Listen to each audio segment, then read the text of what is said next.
Well, hello, hello. I think I'm live. I think we're all live. I know. I say that I'm gonna start at 6 o'clock at the top of the hour, but bottom of the hour is like the top of the hour, right? Right? Yeah, I know. Eventually, we'll be able to figure all this stuff out. But thanks for turning up, everybody. I really do appreciate it. Of course, we got some people kicking over on Rumble. I'm just going to say hi to everybody so we all know that we're live and that we're just no longer going to be doing, the goofy little screen. I'm going to try to work on the weekend to put a little bit of music for the little pause screen there so everybody's, not bored out of their tits at the beginning or the end of the stream. But hopefully everybody's having a great Tuesday so far. And we've had some fun topics out here for videos today, but just typing and talking at the same time is a bit of a bitch, so we are live. So yes. No, the first one of the day involved the Blue Jays, which was kind of funny in and of itself. Just to call out a simp, oh god, just the good old days. And that was actually gonna kind of circle back around when we get to kind of what I'm gonna push off until Saturday, because I was gonna discuss, and we talked about this, I think that was on the Rumble exclusive stream on Sunday. You guys should turn out for those. They're a hell of a lot of fun if you haven't already, but if you are, hey man, it's a good opportunity to just kick back and not really discuss too many political things. But we took a look at one of the It's Complicated videos. If you guys are familiar with the channel, the guy does street interviews, and it's a lot of fun. It's a lot of fun that's over there. But he has a 2-part series. It's about an hour long. It's an hour in totality between the two different videos in regards to what people on the street think about the red pill and manosphere stuff. But seeing everything that goes around here very, very recently in regards to, Bud Light and, just kind of the wider conversation over the past, I was going to say a couple of weeks, but, the past few years. And given the fact that it's kind of been a topic that I've wanted to talk about for a while, I thought, hey, man, now more than ever do we desperately need to be covering this and then going back over. Actually, I'm going to need this anyways. Going over some important topics. Okay, so while everybody trickles in on this one, I got a story right here. But I'm just going to go and make sure that everybody is fine in the chat. Make sure that we got people that are tuning in for this. What the fuck? Yo, man, because how fucking far back? Oh, no, right, okay. We got actual sound. Okay, good. The way that it was in here, okay. Hey, what's up, mama? Yeah, I asked in Rumble, but are we allowed to point out the patterns in peaceful gatherings recently in the news? Normally I'd wait until about 2 hours that are through, but I know your proclivities as well, because you're Gavin and you're a Anthony Cumia fan, right? So yeah, you're going to point out the exact same things that we all notice whenever it comes to the mostly peaceful protesters, specifically in Chicago. So yeah, exactly. I just found out who, I like TV. Yeah, no, Cupcake. Roger, I'm so glad I think I've missed you in the past couple of streams, but shout out to you for turning out for this one. But yeah, isn't Brittany Venti dating that that total cuck from Think Before You Sleep, right? Yeah, he's got that fruity fucking the fruity voice. It's terrible, man. Like, if you're going to be doing an exclusively voice related and just a bunch of images on the screen type of videos, you better have that bassy voice in tow, but it doesn't really work for him. Oh, I liked you. Yeah, I think all that stuff. But yeah, no, for sure. If that's what it is, rookie. Yeah, exactly. He's interesting, but yeah. No, exactly. And I remember, because you were talking, oh, mama, what was that? That was Saturday. You stopped through for the stream that we did there, but since everybody's turning out, I'm just going to make sure, I'm going to try to hop in the chats. I'm going to try to hop between chats on here, but there's a video. It's not so much a video. I've seen some other guys make some videos on this earlier, but I think that I want to bring this to you guys as well, because it just, I don't want this to all be just so dour and terrible, this stream, because there's a lot of heady topics that we got to discuss here, especially when it comes to the perversion of the public school system. But first and foremost, okay, I'd like, okay, yeah, no, that video has come out. I was just trying to make sure. And it's like, I'm a Harry Potter fan, at least when it comes to the movies. Haven't read any of the books or anything like that, but yeah, I can't even go over there yet. But no, Emma Watson, never when she was really playing Hermione until like maybe the end of the movies, but she was really hot. But then she really kind of got, she got that feminist mind virus, and it just she became insufferable. But then at around 30 years old, she started to realize that all of her bad decisions were going to have long lasting consequences. And oh boy, has she really done herself, she really done herself in on this one, okay? And it's her 33rd birthday. Her and I, we are exactly the same age, and some of us are handling our 30s a little bit better than the other ones, so I'll let you guys decide on that. So Emma Watson marks her 33rd birthday with a very personal Instagram post. Personal's another word. Oh, I'm sorry, this is from CTV, so personal is kind of Canadian, eh? For saying this bitch lost her fucking mind, huh? Emma Watson has marked her 33rd birthday with a personal Instagram post after taking a step back from the public eye after she was going to the UN being a spokesperson for feminism alongside Anita Sarkeesian, Zoe Quinn, and the rest of the Gamergate crew. God damn it, man. Oh, if you guys remember, if you guys were watching like old Sargon videos from back in 2015, 2016, what was it? Oh god, those old feminist specific videos. It was Emma Watson when she was given an address. I think it was to the UN. Somebody could fact check me on that, but I'm pretty sure it was the UN, where she was saying, "What's wrong with feminism?" And well, now in a couple of candid pictures, you can kind of see that there's quite a bit wrong with feminism. It wears on both the body and the mind, and that's from 2022. She looks all right in that one, but I got some pictures. Well, not like those, but there's some pictures where she doesn't look like she's 33, but 63. The British actress and former Harry Potter star, who celebrated the milestone over the weekend, returned to Instagram after a break from the platform and gave fans a detailed life update, alongside a series of black and white portraits taken last year. Do we got that? Is that going to link out to this? Oh, it will too. Fuck CTV. Yeah, there she is, just trying to cope. Oh, Lord have mercy. Okay, but, still reasonably attractive. Okay, I just want to get something. Okay, yeah. So, could you imagine absolutely falling apart like this, posting a whole bunch of shit? And, man, I can understand, like, some girls take their birthday month seriously, but fuck you doing out here, you like, bruh, just... Like, look at this shit. The woman behind the scenes, and oh, there. Oh, does it go back to normal right there?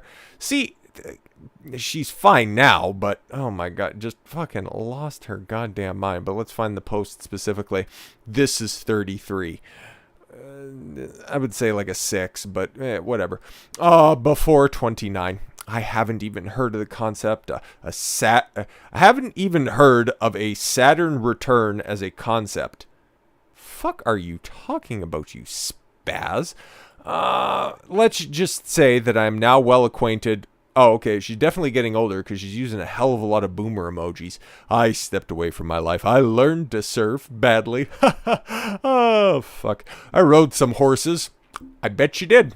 Did you have a smile on your face like Guy Ladriel did during Rings of Power? Hopefully you kept that moment private and to yourself. I did a lot of therapy. We know. My brother and I joined forces. Renaissance spirit. Okay, fantastic. I adopted Sophia in Mexico. Is that a new maid? That's weird. I don't know why I have to adopt them. Who seems to be an angel, not a dog. The lengths to which women will go in order to avoid having to congregate with just guys that they don't see as the absolute top tier suitor is fucking wild. Adopting a dog from Mexico and starting a business with her brother at 33 years old. Holy. Say goodbye to my grandma and grandpa. Okay, well, I can't dunk on her for that. Okay, we filmed a Harry Potter reunion. that you tried to hold captive because J.K. Rowling, okay, she has different political leanings on one issue than you do, but that's a bridge too far, because in your never-ending endeavor to appeal to everybody, you're just ending up appealing to nobody. And shout out to Fishnet. I retraced my steps. I started a woman's environmental investment fund. I couldn't imagine a bigger waste of money outside of the long-term trans beer fund. Never going to have any return on that. Well, you might get a 58% return on that. I played pickleball. Oh, with Sugar Ray Leonard? Is that all you played? Or was it Hide the Pickleball? And I even played golf. Golf's fun, though. Okay. And okay, she's 33 years old. She doesn't have a man in her life, and she started to play golf. I think we know how this ends, okay? Next year, is she just going to get a whole bunch of flannel and maybe rent a U-Haul in order to have a big party? Just saying. I cut my thumb and nailed it. What the fuck? I felt a lot of really sad. How long is this shit? Oh my god. Okay, I felt really sad and really pissed off about a lot of things. Mostly like you're 33 years old, you gave your life to your career, and now you're realizing that, oh fuck, I'm not going to have anything to show for this at the end of the day. This right here is a feminist icon that was held up as one of the perfect examples of women who could have it all. And now what is she doing? Crying in an Instagram post with more emojis than your aunt 3 boxes of wine in. It took me 3 years, but I have finally figured out a daily practice and can actually keep it for more than a few days in a row. I burn some things down. I eat green things. Oh, and she turned vegan. Of course she became a vegan. I got obsessed with making Squarespace websites. Yeah, this is somebody who's like, I'm not sad. I'm not sad I don't have kids. I'm not sad that I decided to choose my career, but now all the rolls aren't rolling in. I did everything that was right, and they said that I could get anything that I wanted, but, well, it was also contingent on your looks, and, oh well. I directed my first commercial. Fantastic. How's that working out for you? Oh, you know what the commercial was? It was for Bud Light. I bet you know who the main talent was. These pictures were actually taken on my birthday last year. Oh, that's why you look better. Okay. But I wasn't ready to come out of my COVID cocoon. Yo, imagine still being in a cocoon, and it's 2022. I wasn't ready to come out yet. No, you just were too busy crying and regretting your life decisions. Like, come on, man. This is one of the many different ways that feminist life can go. That if you just adhere and you just maintain abject adherence to the narrative that is pushed by the public school system, that, hey, man, girls, you can go out there and you can have it all. The way that they raise girls in comparison to guys in school is completely different. It's changed a lot, even since I was coming into school. Or rather going through the system. I could start to sense and start to sniff a bit of a shift towards the end, like through grade 11 and 12, and then when I came back, I took some time off before going back to college. 2 or 3 years, something like that. I can't quite remember specifically. It's always a bit of a hazy time. Not like I was doing anything. It's just I can't quite fucking keep dates straight. Did a lot more fighting in college than anything else. But even still, like, you could kind of see it seeping in then. But hey, man, the way that everything is totally shifted and shaken up, you can kind of look to the past, because I also need to pull up something, okay, because it's interesting, and I want to get the chat on screen. This is why I need a second monitor, for fuck's sakes. If anybody wants to, get one flued out to me, we can talk in the DMs, but no, I'm just joking. It's not like that, but no, I just need to pull up something, especially for reference here, but thanks everybody for turning out for that one. I haven't had the opportunity to look at the chat quite yet, but I'll be able to get in there soon. I just need to find something, because it's gonna segue nicely. Oh, fuck it, I'll just do it this way. Thank God for, yes, I'm following that. Where's the media? Swear to God. Talk amongst yourselves for a moment. Let's see right here. Ugh, God, that's fucking disgusting. So are all of them. That's pretty pathetic. Yo. So, holy fuck. This is what happens when you follow people and you see stuff on their feed when they tweet like a 14-year-old girl. Well, to be fair, if you know who I'm looking at right now, you'd say that, yeah, no, that totally makes sense. But, Jesus Christ. Ugh. Oh my God. That was fucking pathetic too. Y'all see those, creeps that hopped on the snooker table over there and started pouring orange powder all over the table? Like, what the fuck are you hoping to accomplish? We are protesting against oil. The fucking billiards tournament? The fuck is wrong with you? Okay. Looks like I'm at least getting closer. I've been scrolling this entire fucking time. It must have happened over the past weekend. Oh, yeah, there we go. See, that's what I want. Okay. Yes, because this is gonna segue nicely, and the first video that we're gonna cover, I don't know how long I'm gonna be covering it for, mostly because it's kind of an oldie, but it is a goodie, and it makes a lot of sense in the context of everything else that we're going to be talking about. But take a look at these protesters. Where were these exactly? A women's rights rally today. Today would have been April 16th. So yeah, that was over the weekend. That was over the weekend, yes. Women's rights rally today in Belfast. Brandished a flag featuring the face of Lenin.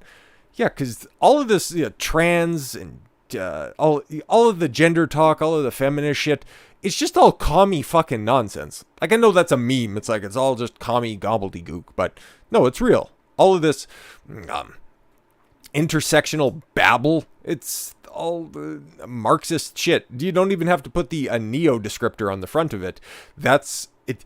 At the basis of it, it's just commie brainwashing, okay? And the first person to really point it out, and somebody that I did see, was Yuri Bezmenov. I don't know how many people, and this is where I'm going to check the chat here for a second, okay? So I'm finally going to get an opportunity to hop into the chat on these ones, see what you guys are talking about. But no, I don't know. It's probably been a while if you guys haven't watched this recently.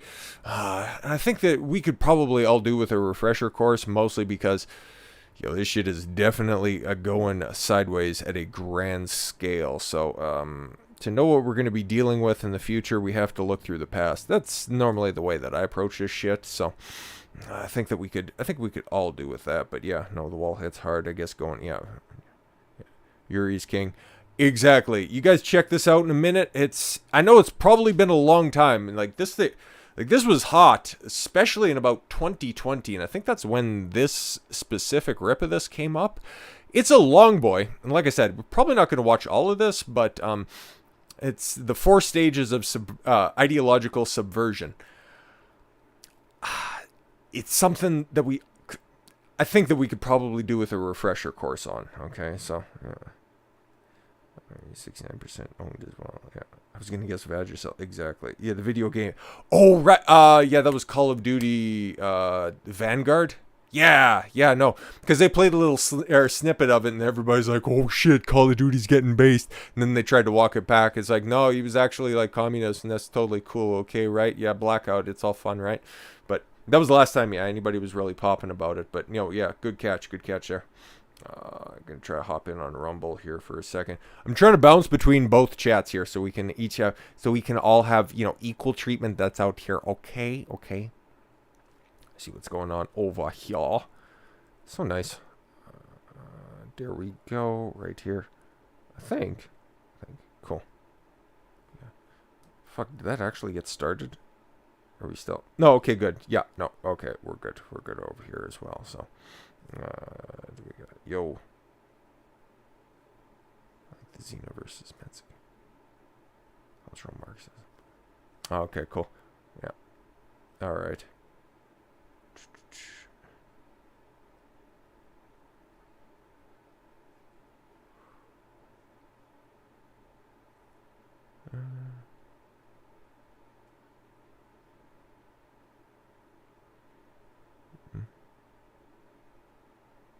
All right, cool. All right, so like I said, don't know how much of this we're going to watch, but at least a little bit. I'm going to make sure. Not going to boomer it this time. I'm making conscious effort to make sure that all of the videos are going to play with audio here today, because If you were around on Sunday, you know that like 2 or 3 different times I ended up, fucking up with the sound. So I got it at 1.5 speed.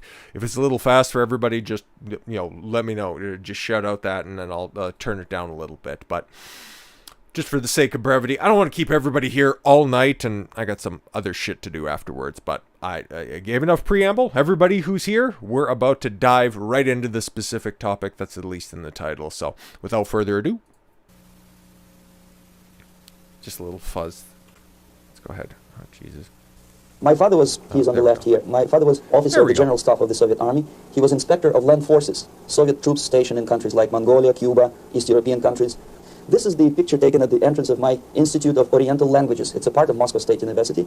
As every Soviet student, I was, quote-unquote, volunteering for harvesting grain in Kazakhstan. By the end of my training in school, I was recruited by the KGB. This picture was taken on that day, and you can see again how happy it feels to be recruited by the KGB. Pay special attention to number of bottles on the table. One of my functions was to keep foreign guests permanently intoxicated the moment they land at Moscow airport. In 19... Oh, permanently intoxicated. It's kind of like, just drink the hormone, just take the hormones. You don't really need to think about it. You're actually a girl, right there, Timmy. 1967, the KGB attached me to this magazine, Look magazine. A group of 12 people arrived to USSR from the United States to cover the 50th anniversary of October Socialist Revolution in my country. From the first page to the last page, it was a package of lies.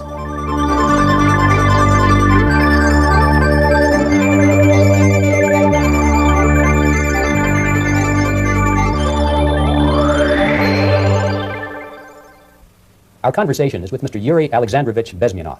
Mr. Bezmenov was born. He was educated in standing career with Novosti, which was the KGB. Let's go ahead and memory of my childhood was Second World War, or to be more precise, the end of the Second World War, when all of a sudden United States, from a friendly nation, which helped us to defeat Nazism, turned overnight into a deadly enemy. And it was very shocking because all newspapers were trying to present an image of belligerent, aggressive American imperialism. Most of the things that we were taught is that the United States is aggressive power, which is just about to invade our beautiful, free, socialist country, that American CIA is dropping Colorado beetles on our beautiful potato fields to eliminate our crops. And each schoolboy had a picture of Colorado bug on the back page of his notebook. And we were instructed to go into collective fields to search for those little Colorado bugs. Of course, we couldn't find any. Neither we could find many potatoes. And that was explained again by the encroachments of the decadent imperialist power. The anti-American paranoia, hysteria in the Soviet propaganda was to such a higher degree that many less skeptical people or less stubborn would really believe that the United States is just about to invade our beautiful motherland, and some secretly hope that it will come true. That's interesting. Yes. Well, getting back to life inside the Soviet Union or inside communist countries in general. Okay, no, I watched this one. This video is not mine. It is a lecture video given. There we go. That's what I wanted to see. Okay. Statistics, unlike with CIA or FBI, that the espionage as such occupies only it's like as much as I want to hear about Yuri's history, it's like money, I want to get to the whiteboard video. 15% of the activity of KGB. The rest, 85%, is always subversion. And unlike a dictionary of English, Oxford Dictionary, subversion in Soviet terminology means always a destructive, aggressive activity aimed to destroy the country, nation, or geographical area of your enemy. So there's no romantics in there, absolutely. No blowing up bridges, no microfilms in Coca-Cola cans, nothing of that sort. No James Bond nonsense. Most of this activity is overt, legitimate, and easily observable if you give yourself time and trouble to observe it. But according to the law and law enforcement systems of the Western civilization, it's not a crime. Exactly because of misconception, manipulation of terms. We think that subverter is a person who is going to blow up our beautiful bridges. No. Subverter is a student who comes for exchange, a diplomat, an actor, an artist, a journalist like myself was 10 years ago. Now, subversion is an activity which is a two-way traffic. You cannot subvert an enemy which doesn't want to be subverted. If you know history of Japan, for example, before 20th century, Japan was a closed society. The moment a foreign boat comes to the shores of Japan, the Imperial Japanese Army politely tells them to get lost. And if American salesman comes to the shore of Japan, let's say 60 or 70 years from now back, and says, oh, I have a very beautiful vacuum cleaner for you, with the good financing, he says, please leave us, we don't need your vacuum cleaner. If they don't leave, they shoot them to preserve their culture, ideology, traditions, values intact. You were not able to subvert Japan. You cannot subvert Soviet Union because the borders are closed. The media... This is why I'm so stringent in pointing out whenever there's a different culture, religion, anybody who really sticks up for their beliefs and really sticks up for their different, they never compromise their values. Okay, probably the strongest example of this right now is Islam, and the fact that all of this trans ideology is knocking right at their door, and they're like, nope, you just go fuck right off, because we got a big old pile of rocks with your face on them. So take your shit, fuck off. That might play in the United States, but no, not over here, not over here. Is censored by the government. The population is controlled by the KGB and internal police. With all the beautiful glossy pictures of Time magazine and Magazine America, which is published by the American embassy in Moscow, you cannot subvert Soviet citizens because the magazine never reaches Soviet citizens. It's collected from the newsstands and thrown to garbage can. Subversion can be only successful when the initiator, the actor, the agent of subversion has a responsive target. It's a two-way traffic. United States is a receptive target of subversion. Okay, I don't think I've ever taken the opportunity to take a look at this. Okay, so target nation, so the interaction, the subverter. Okay, uncontrollable growth of the military-industrial complex, provoking local military conflicts, expansion of military and economic area of control, and solidifying of area liberated areas. Okay, establishing Marxist juntas, mass executions. I don't think we're quite there at that point in time, but we're, well... Because that's another thing that the media has been doing, and just been definitely propagating this really well, is the fact, oh my God, there's a trans genocide that's going on right now. Is there really, or are they just kind of doing that to themselves? I mean, hey man, we'll just fast forward a few years and we'll see who's really perpetuating any of the extreme generational violence. But, what the fuck? Oh yeah, but the media is continuing to push...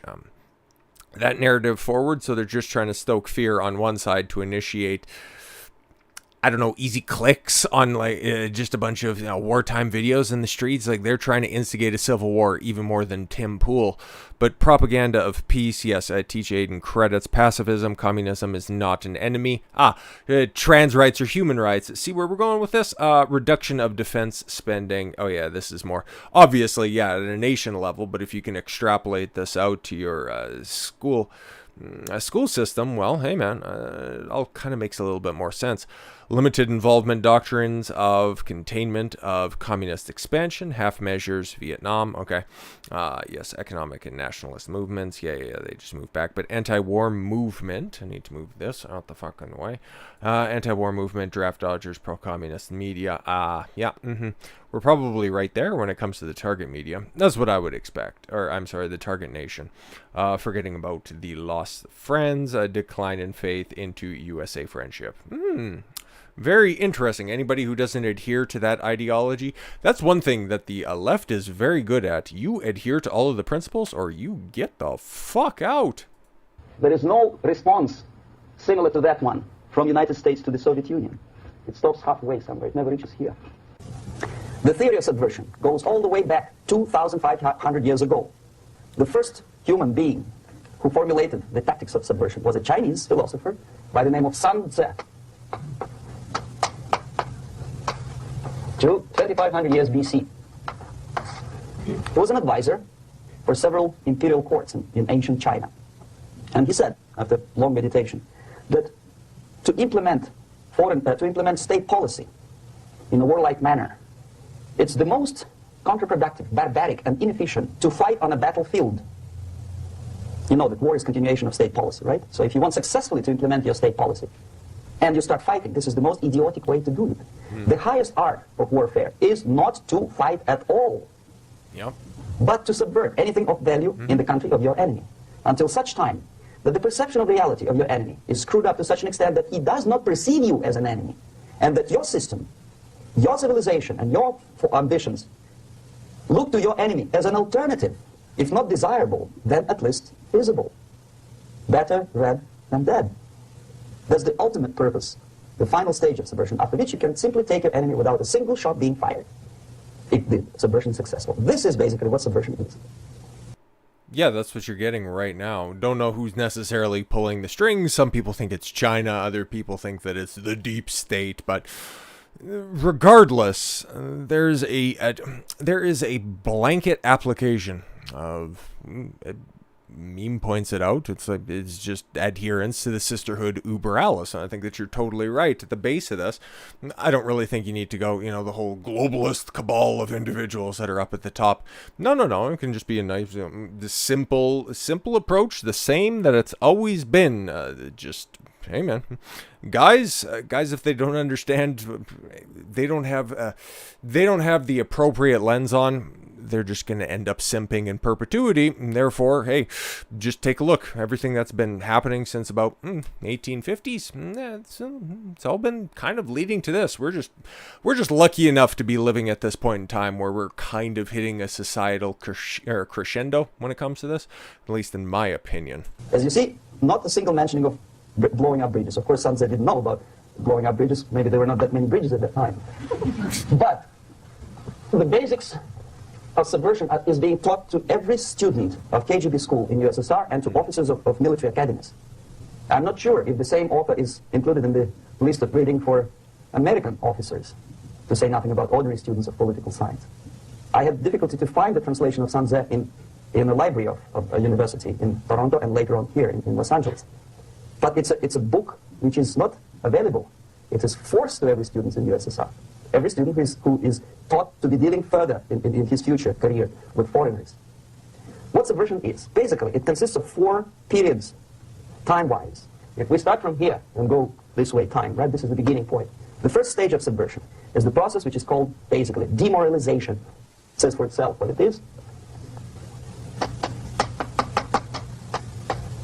It takes from, say, 15 to 20 years to demoralize a society. Why 15 or 20 years? This is the time sufficient to educate one generation of students or children. One generation. One lifetime span of a person, a human being, which is dedicated to study, to shaping up the outlook, ideology, personality. No more, no less. Usually it takes from 15 to 20 years. What it includes? It includes influencing, or by various methods, infiltration, propaganda methods, direct contacts, doesn't really matter. I will describe them later. Of various areas where public opinion is formulated or shaped. Religion, educational system, Okay. social life, Okay. administration. Education, media, culture, the different ideas. Okay, the structure of law and order, social relations, security, internal politics, foreign life, family, society, health and race, population and labor. Health, race, population, and labor. Very, very interesting. Like, hey man, all of this stuff, everything that you're seeing right now, all has its foundations laid in early stages communism. I think... No, I didn't buy that. Okay, I was thinking it's like, because I bought, they had a big set of, Amazon I'm talking about here for the specific example. They had this big set of books. They're all hardcover books, and there's a specific series, and one of them that was in there was the Communist Manifesto. Just for, sake of completion and to totally understand all the topics that are in there, I was going to read it, but I don't think I got it.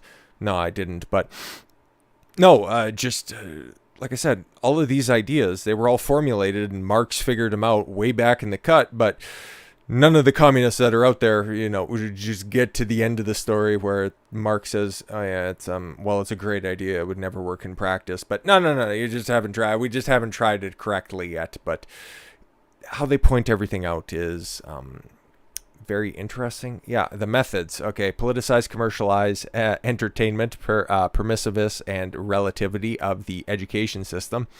Keep that in mind. Monopolize, manipulate, discredit non-issues. Then in cultures, false heroes and role models. False heroes and false role models. Remember when back in the time, maybe, because I think that we're way past the whole demoralization phase. That probably happened. It's tough to really put a date on it, to be specific.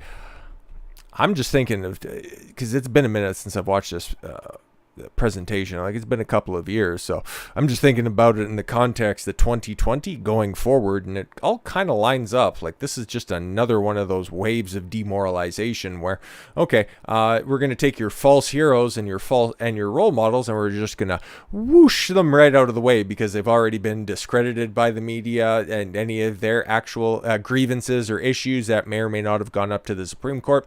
No, they just get wiped away with non-issues. And yeah, you're just going to be emotionally manipulated if you continue to support anybody, not trying to draw any parallels that you can't discuss on YouTube. If we were exclusive on Rumble, well, that would be a different conversation, of course. But yeah, structure, your law and order, well, there's just complete disintegration of that, resulting in a mistrust of the justice system, less individual responses, defenselessness, disunity, and isolation. Oh boy, did they accomplish all of this, whoever's pulling the strings up at the top in 2020. Just saying.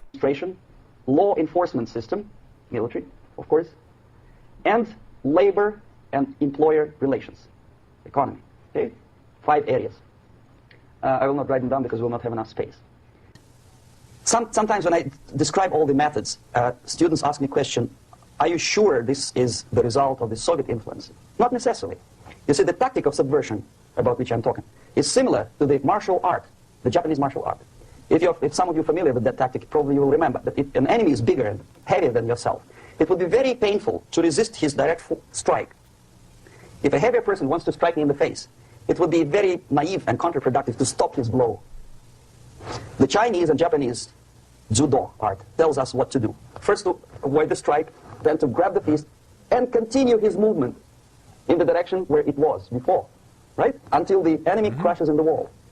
You see? So, what happens here? The target country obviously does something wrong. If it's a free democratic society, there are many different movements within the society. They're very tolerant society, in every society, right? There are people who are against the society. They may be simple criminals, ideologically in disagreement with the state policy, conscientious enemies, simply psychotic personalities who are against anything, right? And finally, there are a small group of agents of a foreign nation, bought, subverted, recruited, right? The moment all these movements will be directed in one direction, right? This is the time to catch that movement and to continue it until the movement forces the whole society into collapse, into crisis, right? So that's exactly the martial art tactic. We don't stop an enemy. We let him go. We help him to go in the direction we want them to go, okay?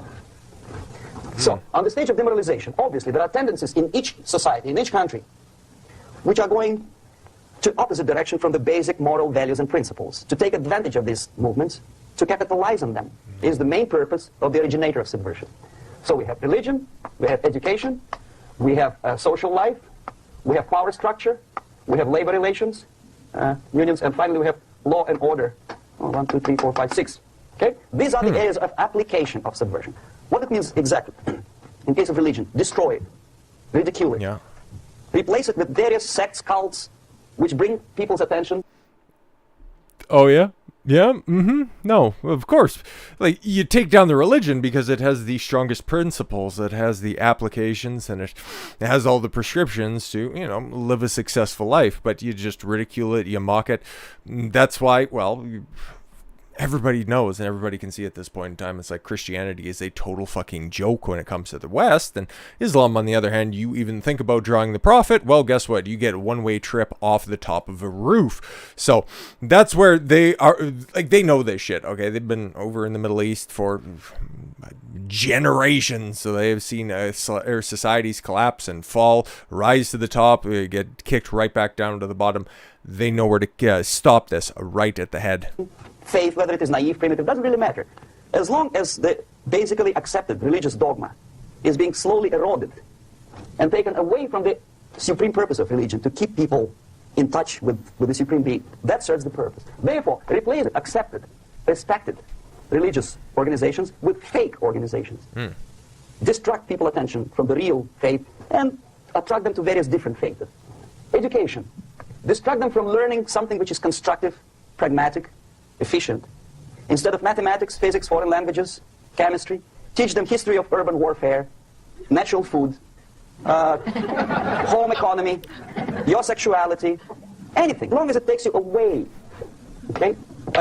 See why I wanted to give a nice little refresher course right here? What this is exactly what's being described. Absolutely 100%. I just want to get to the end of this little segment right here. Like I said, like we don't need to go any further because I think this is probably where we're at in regards to the trans issue right now. We're definitely in the demoralization phase where people are thinking, "Oh God, what do we do? Oh, I can't just take my kid out of school. Oh, he's got to be there, but then I also got to try to fight against the tide." And that's where we're finding ourselves right now. Like there's some black pill people that are out there, some black pill parents that are, just hoping and praying and wishing that their kid just won't get indoctrinated by the system. But the propaganda is so thick and the subversion is so constant from every single angle that is out there. Every piece of media is coming at you. And the media has become more pernicious than ever. It is no longer, there's just nothing that's on the old boob tube. All you need to do is just turn it off and you can go enjoy the rest of your day. It's the advertisements. Every second of every day, you are getting inundated with the messages that they want you to hear. Not, nobody in particular, of course. Social life. Replace traditionally established institutions and organizations with fake organizations. Take away the initiative from people. Take away the responsibility from naturally established links between individuals, group of individuals, and society at large, and replace them with artificially, bureaucratically controlled bodies. Instead of social life and friendship between neighbors, establish social workers institutions. The people who are on payroll of whom? Society? No. Bureaucracy. The main concern of social workers is not your family, not you, not social relations between groups of people. The main concern is to get the paycheck from the government. What will be the result of their social work doesn't really matter. They can develop all kind of concepts to show to the government and to the people that they're useful.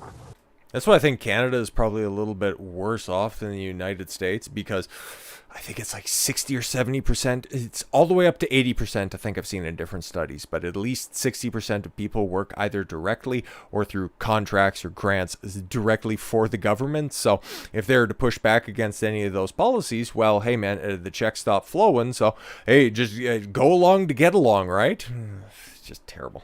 Okay, away from the natural links, power structure.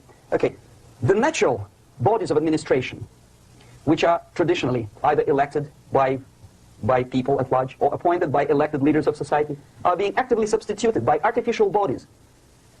The bodies of people, groups of people, whom nobody elected. Never. As a matter of fact, most of the people don't like them at all, and yet they exist.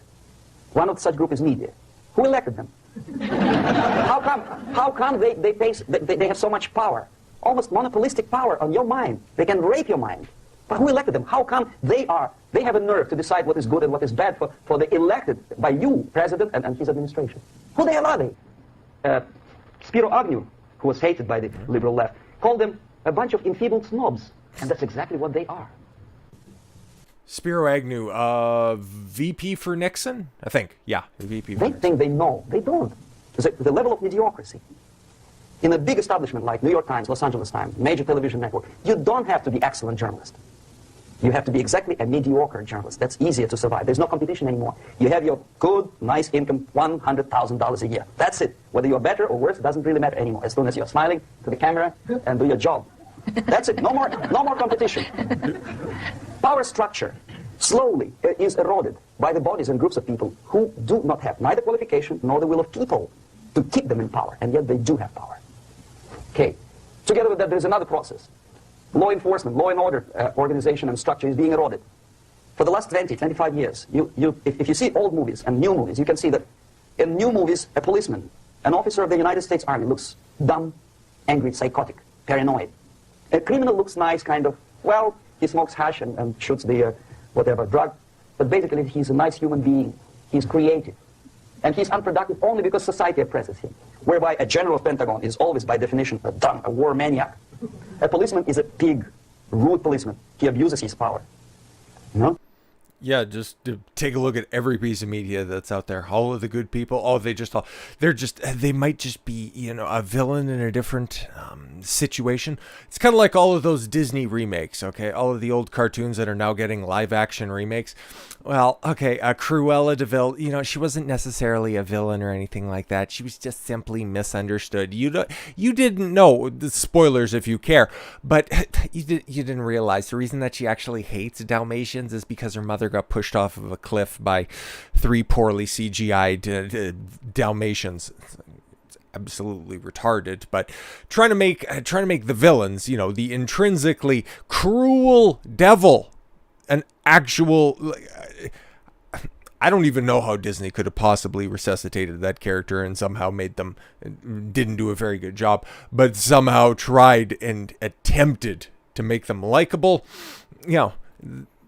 That's what this is, man. Okay, all of the heroes are just simply misunderstood. Oh, they're a little rough around the edges, but all the bad guys, like, I don't even watch movies and I don't even watch media like that. But who's the villain? It's always the white guy. And who's the majority of people that are in, the Western nations?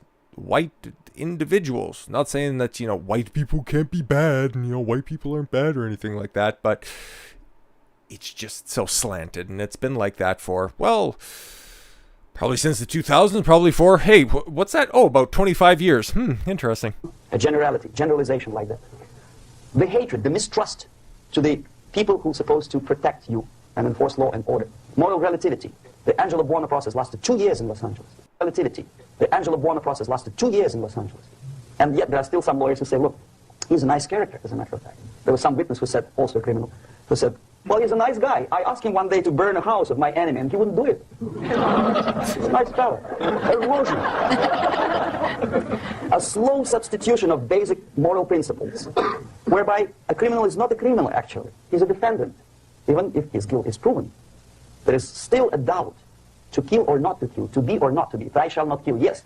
But this line may not necessarily be applicable to a murderer. Thou shalt not murder. That should be the presumption, not that thou shalt not kill. Okay, labor relations. At this stage, within 15 to 20 years, we destroy the traditionally established links of bargaining between employer and employee. The classical Marxist-Leninist theory of natural exchange of goods. A person A has 5 sacks of grain and person B has 5 pairs of shoes.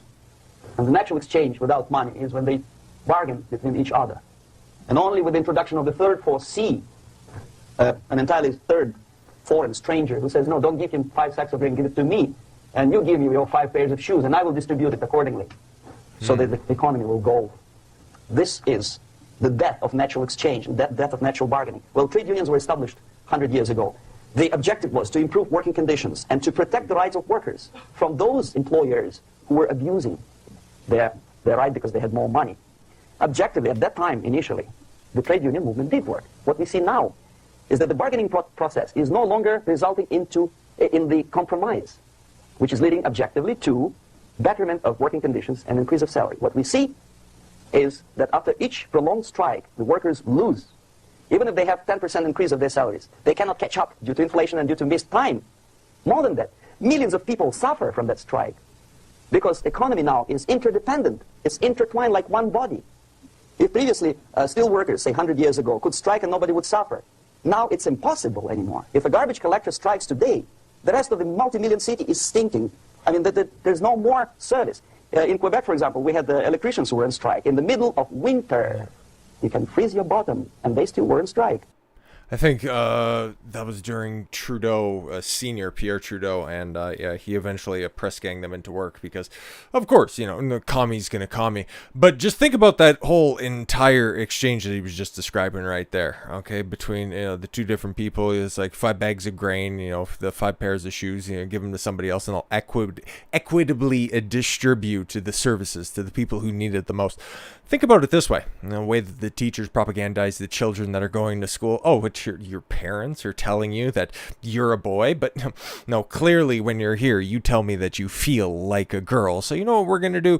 We're just going to cut out the middleman when it comes to that stuff, and we're just going to go ahead and equitably distribute you towards the state because that would be a better place for you. So I think that will serve as a good enough refresher course because we pretty much have all of that. Obviously, if you want to watch the rest of this stuff, I would, of course, highly recommend it, but when it comes to reactions for this video, it's like I would like to stop it more, but I just find myself listening to what Yuri's talking about, and it's like, wow, society, if we listen to this video any further and don't actually take action when it comes to it, oh boy, it's It's a depressing old fare, so we got to take what we learned from Yuri right here and apply it to the main event. The main event here is a Vice panel.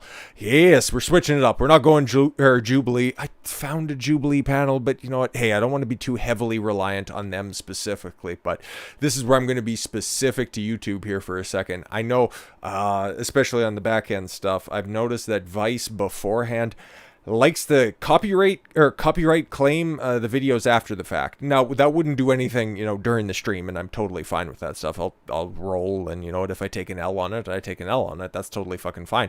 But if this goes down on YouTube for any period of time, please, there is a description down in, there's a link down in the description that'll take you specifically over to the Rumble channel. Let me know, and I'll try to get it up as quickly as possible. I'll try to get the video refreshed on YouTube as quickly as possible. But for any circumstances, if you ever see this has been taken down because of a copyright claim or some garbage like that, okay, I've had one run-in when it comes to Vice, when it comes to this. So if it does go down, we're still going to be live. It'll be over on Rumble. But as for the Rumble folks, you guys already know exactly what time it is. You've already preempted that. So I got this one on $1.25. It's a little bit slower than what Yuri was talking about, but Yuri's an old Russian Jew. He fucking belabors through his points. They're incredibly important, but you can still hear him at $1.50 speed. So 125 is the speed that we have here, and this one is on parents, teachers, and students debate the U.S. education system, because this right here, U.S. education system, is ground zero for all of these terrible ideas, okay? Because it used to be, all of this radical feminism, all of these stupid cubby ideas, they're just going to stay in the university, and once they get into the real world, they'll eventually start changing their tune. Now, here we are, just about a full generation of all of those kids with bad ideas have graduated college, and lo and behold, them and all of their friends managed to staff all of those institutions that you were all too willing and able to staff them with, just because, you've got a degree, fantastic, you'll eventually figure out how the world works. And then they all just staffed themselves in the human resources department, hired all of their friends from their gender studies degrees, all of their social sciences degrees, and now, Disney's in the shape that it's in. All your other big companies, look at Nike handing out all of the contracts to the different trannies with whoever they can get their hands on. Who would have thought 5 years ago? Who would have thought 2 months ago that beer would have been as woke as it is right now?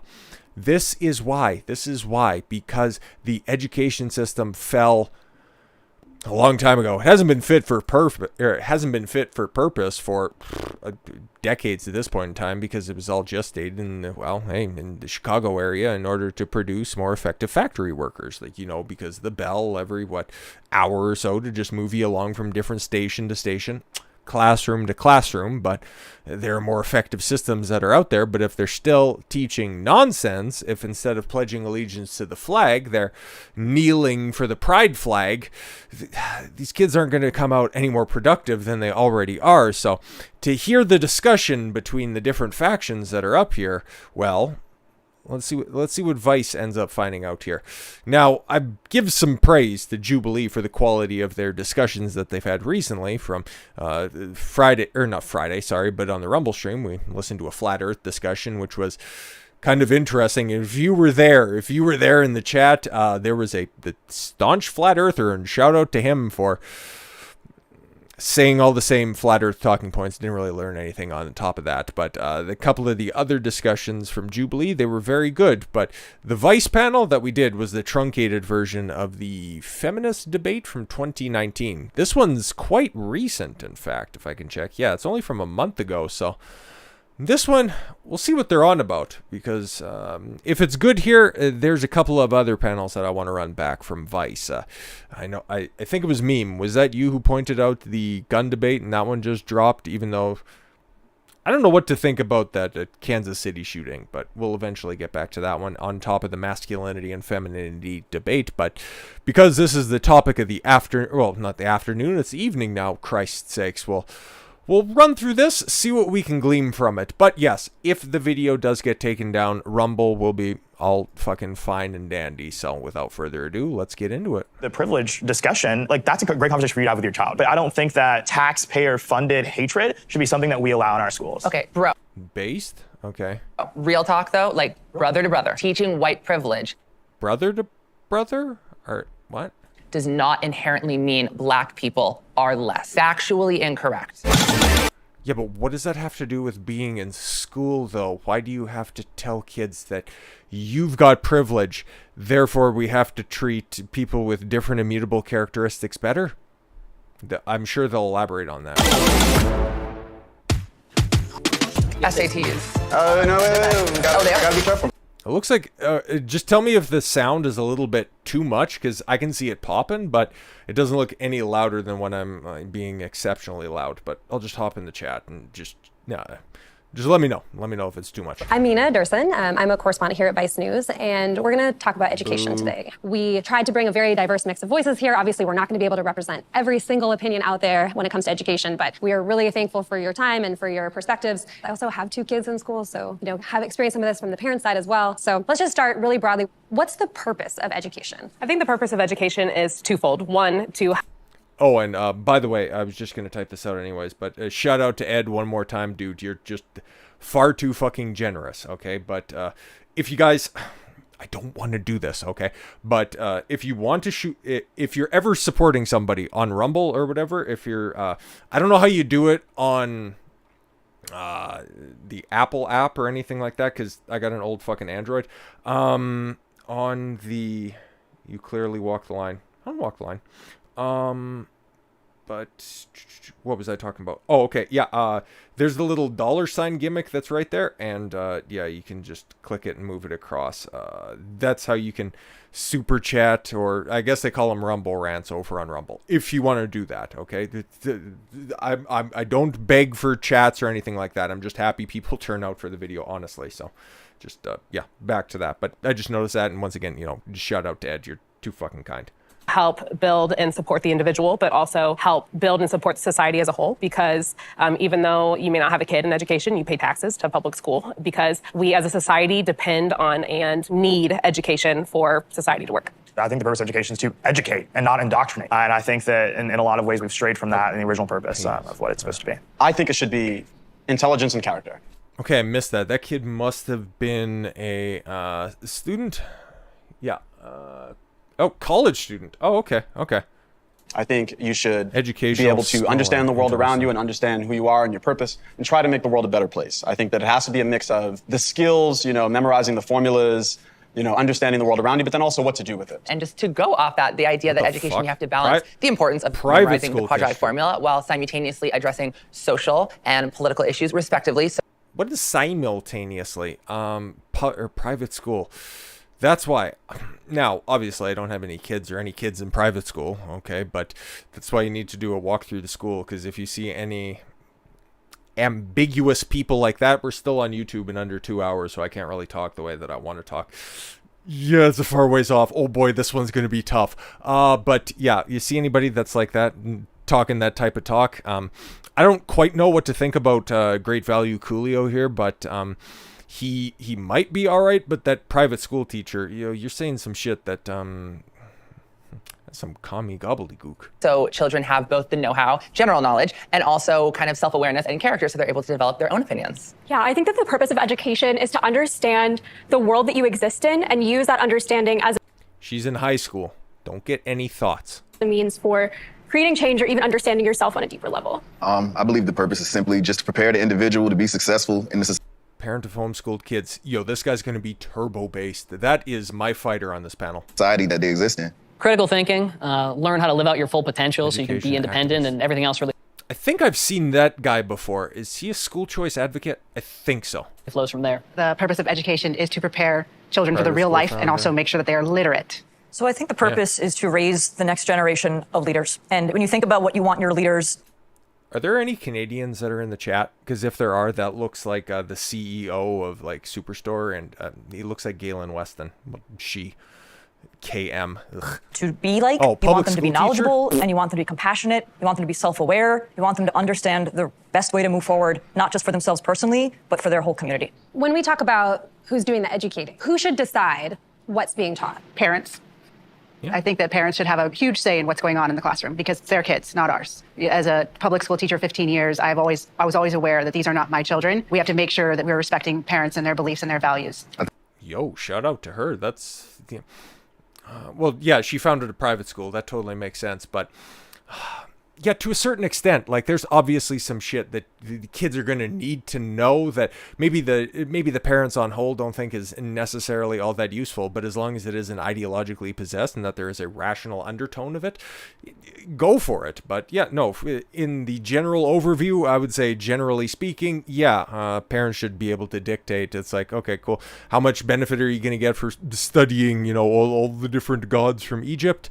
While it's fun and it definitely serves you better if you're going to be playing a game of Trivial Pursuit, outside of that, though, what are you gaining from it?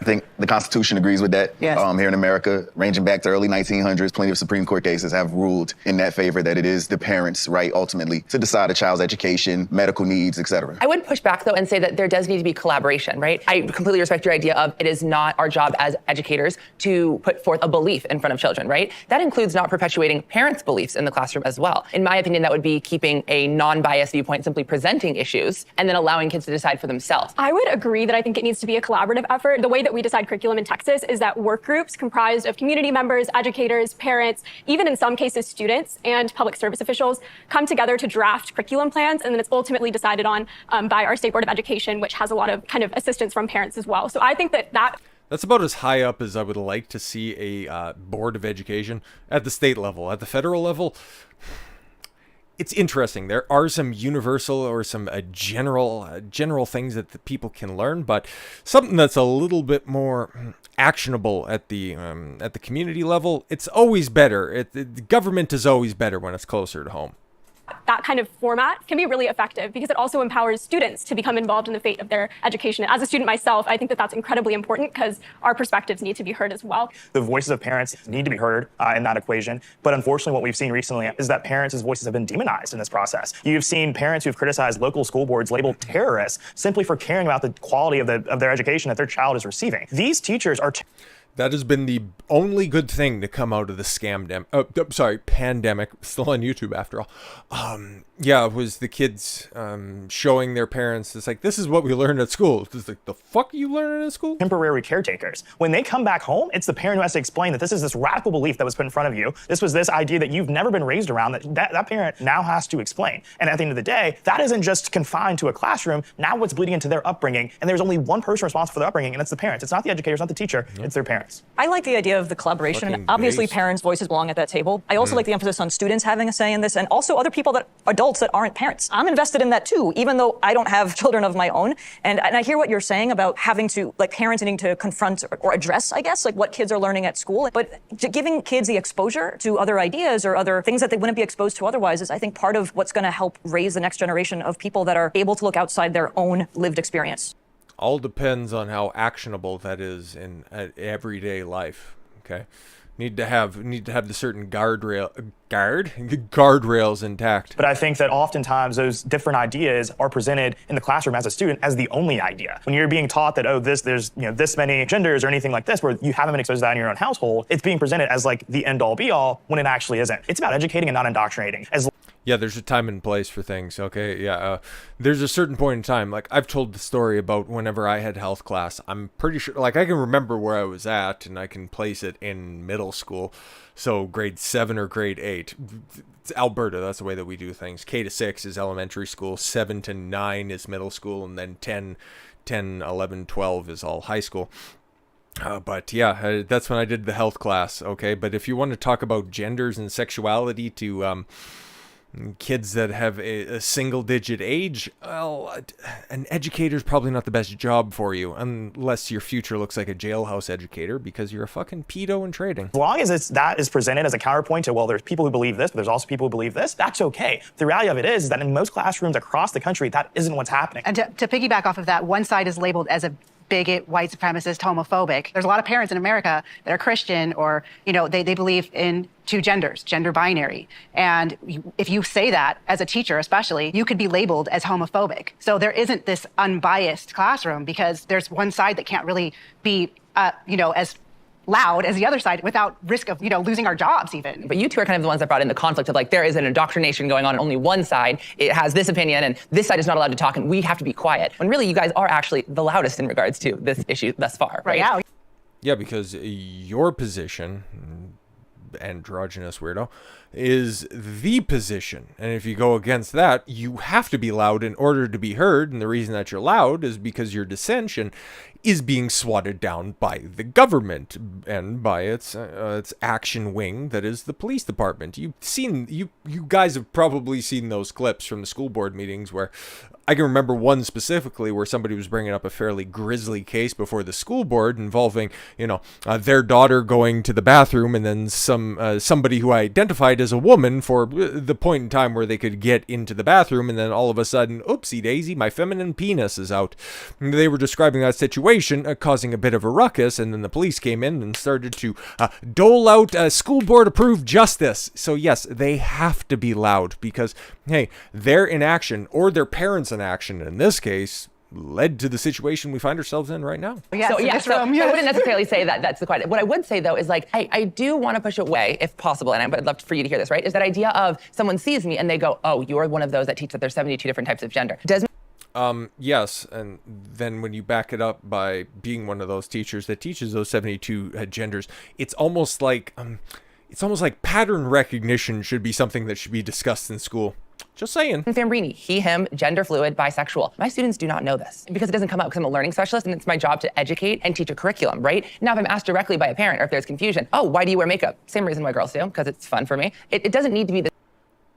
He's got the vocal intonation down. It's very controversial. I'm going to mess with this child's upbringing. They're going to go home and they're going to turn into a gender fluid and they're going to think there's 72 genders. I think that's a question you say you should go ask your parents about how they feel about that. Well, so, okay. Teachers are supposed to teach reading, math, science, the things that are actually going to make them contributors to society. Answering a child's questions about whether or not men or women should be wearing makeup or not is, I don't think, within that realm. Okay, so you said science, right? And so we're talking about a physical science. We're talking about human anatomy and biology here. So a child says, I thought boys could not wear makeup. I have an X and Y chromosome. And what does that have to do with biology? Because now you're going to... This is always what they do. They always just try to bring in psychology, the social sciences. Okay, so just watch for this. Watch for this obfuscation of topics. And I'm wearing makeup. I could factually answer that without indoctrinating with any opinion. But it's in no way scientific, your answer to that question. How is that not scientific? I would say maybe cultural or it's a perception or an opinion, but it's in no way scientific. Anyone else? I am a chatty person. Whoa, there was a big old edit right there. You guys catch that as well? Okay. I'm running them back by frames. Okay, maybe we can just go back a little scientific. I would say maybe cultural or it's a perception or an opinion, but it's in no way scientific. Anyone else? Yeah, okay. They cut in right in the middle of a sentence, probably because there was some long diatribe. It's like, how did you mean that? No, but the way that the college student was breaking it down, it's like, it's not scientific at all. Oh, you wear makeup. Makeup is marketed exclusively to women, okay? Makeup is the natural domain of women. You could go back and you can take a look through history, but even in the analysis of history, that has nothing to do with science, technology, engineering, and math, the tangible, rational sciences and studies. So, yeah, that's why there had to be a big old butcher shop cut right there.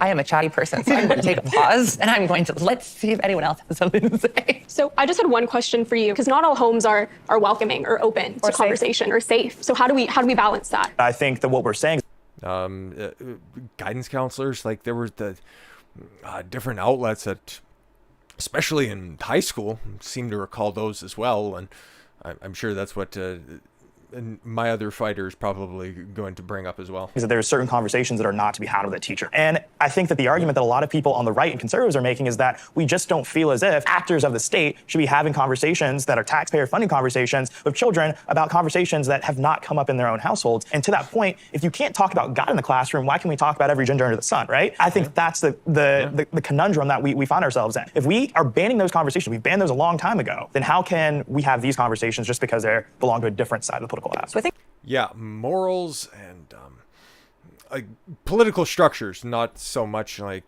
political talking points. those don't have any application in school outside of, the studying of history in an apolitical sense. Like, I remember studying Nazis and I remember studying the Soviets, and they were presented apolitically, amorally. It's like, here were the players in World War II, because everybody studies World War II. It's the only thing that ever matters whenever it comes to like high school history. But just learning everybody that was there, because, mostly because the history teachers didn't want to delve back into the murky waters that was World War I. Very interesting conflict, but another topic for another time.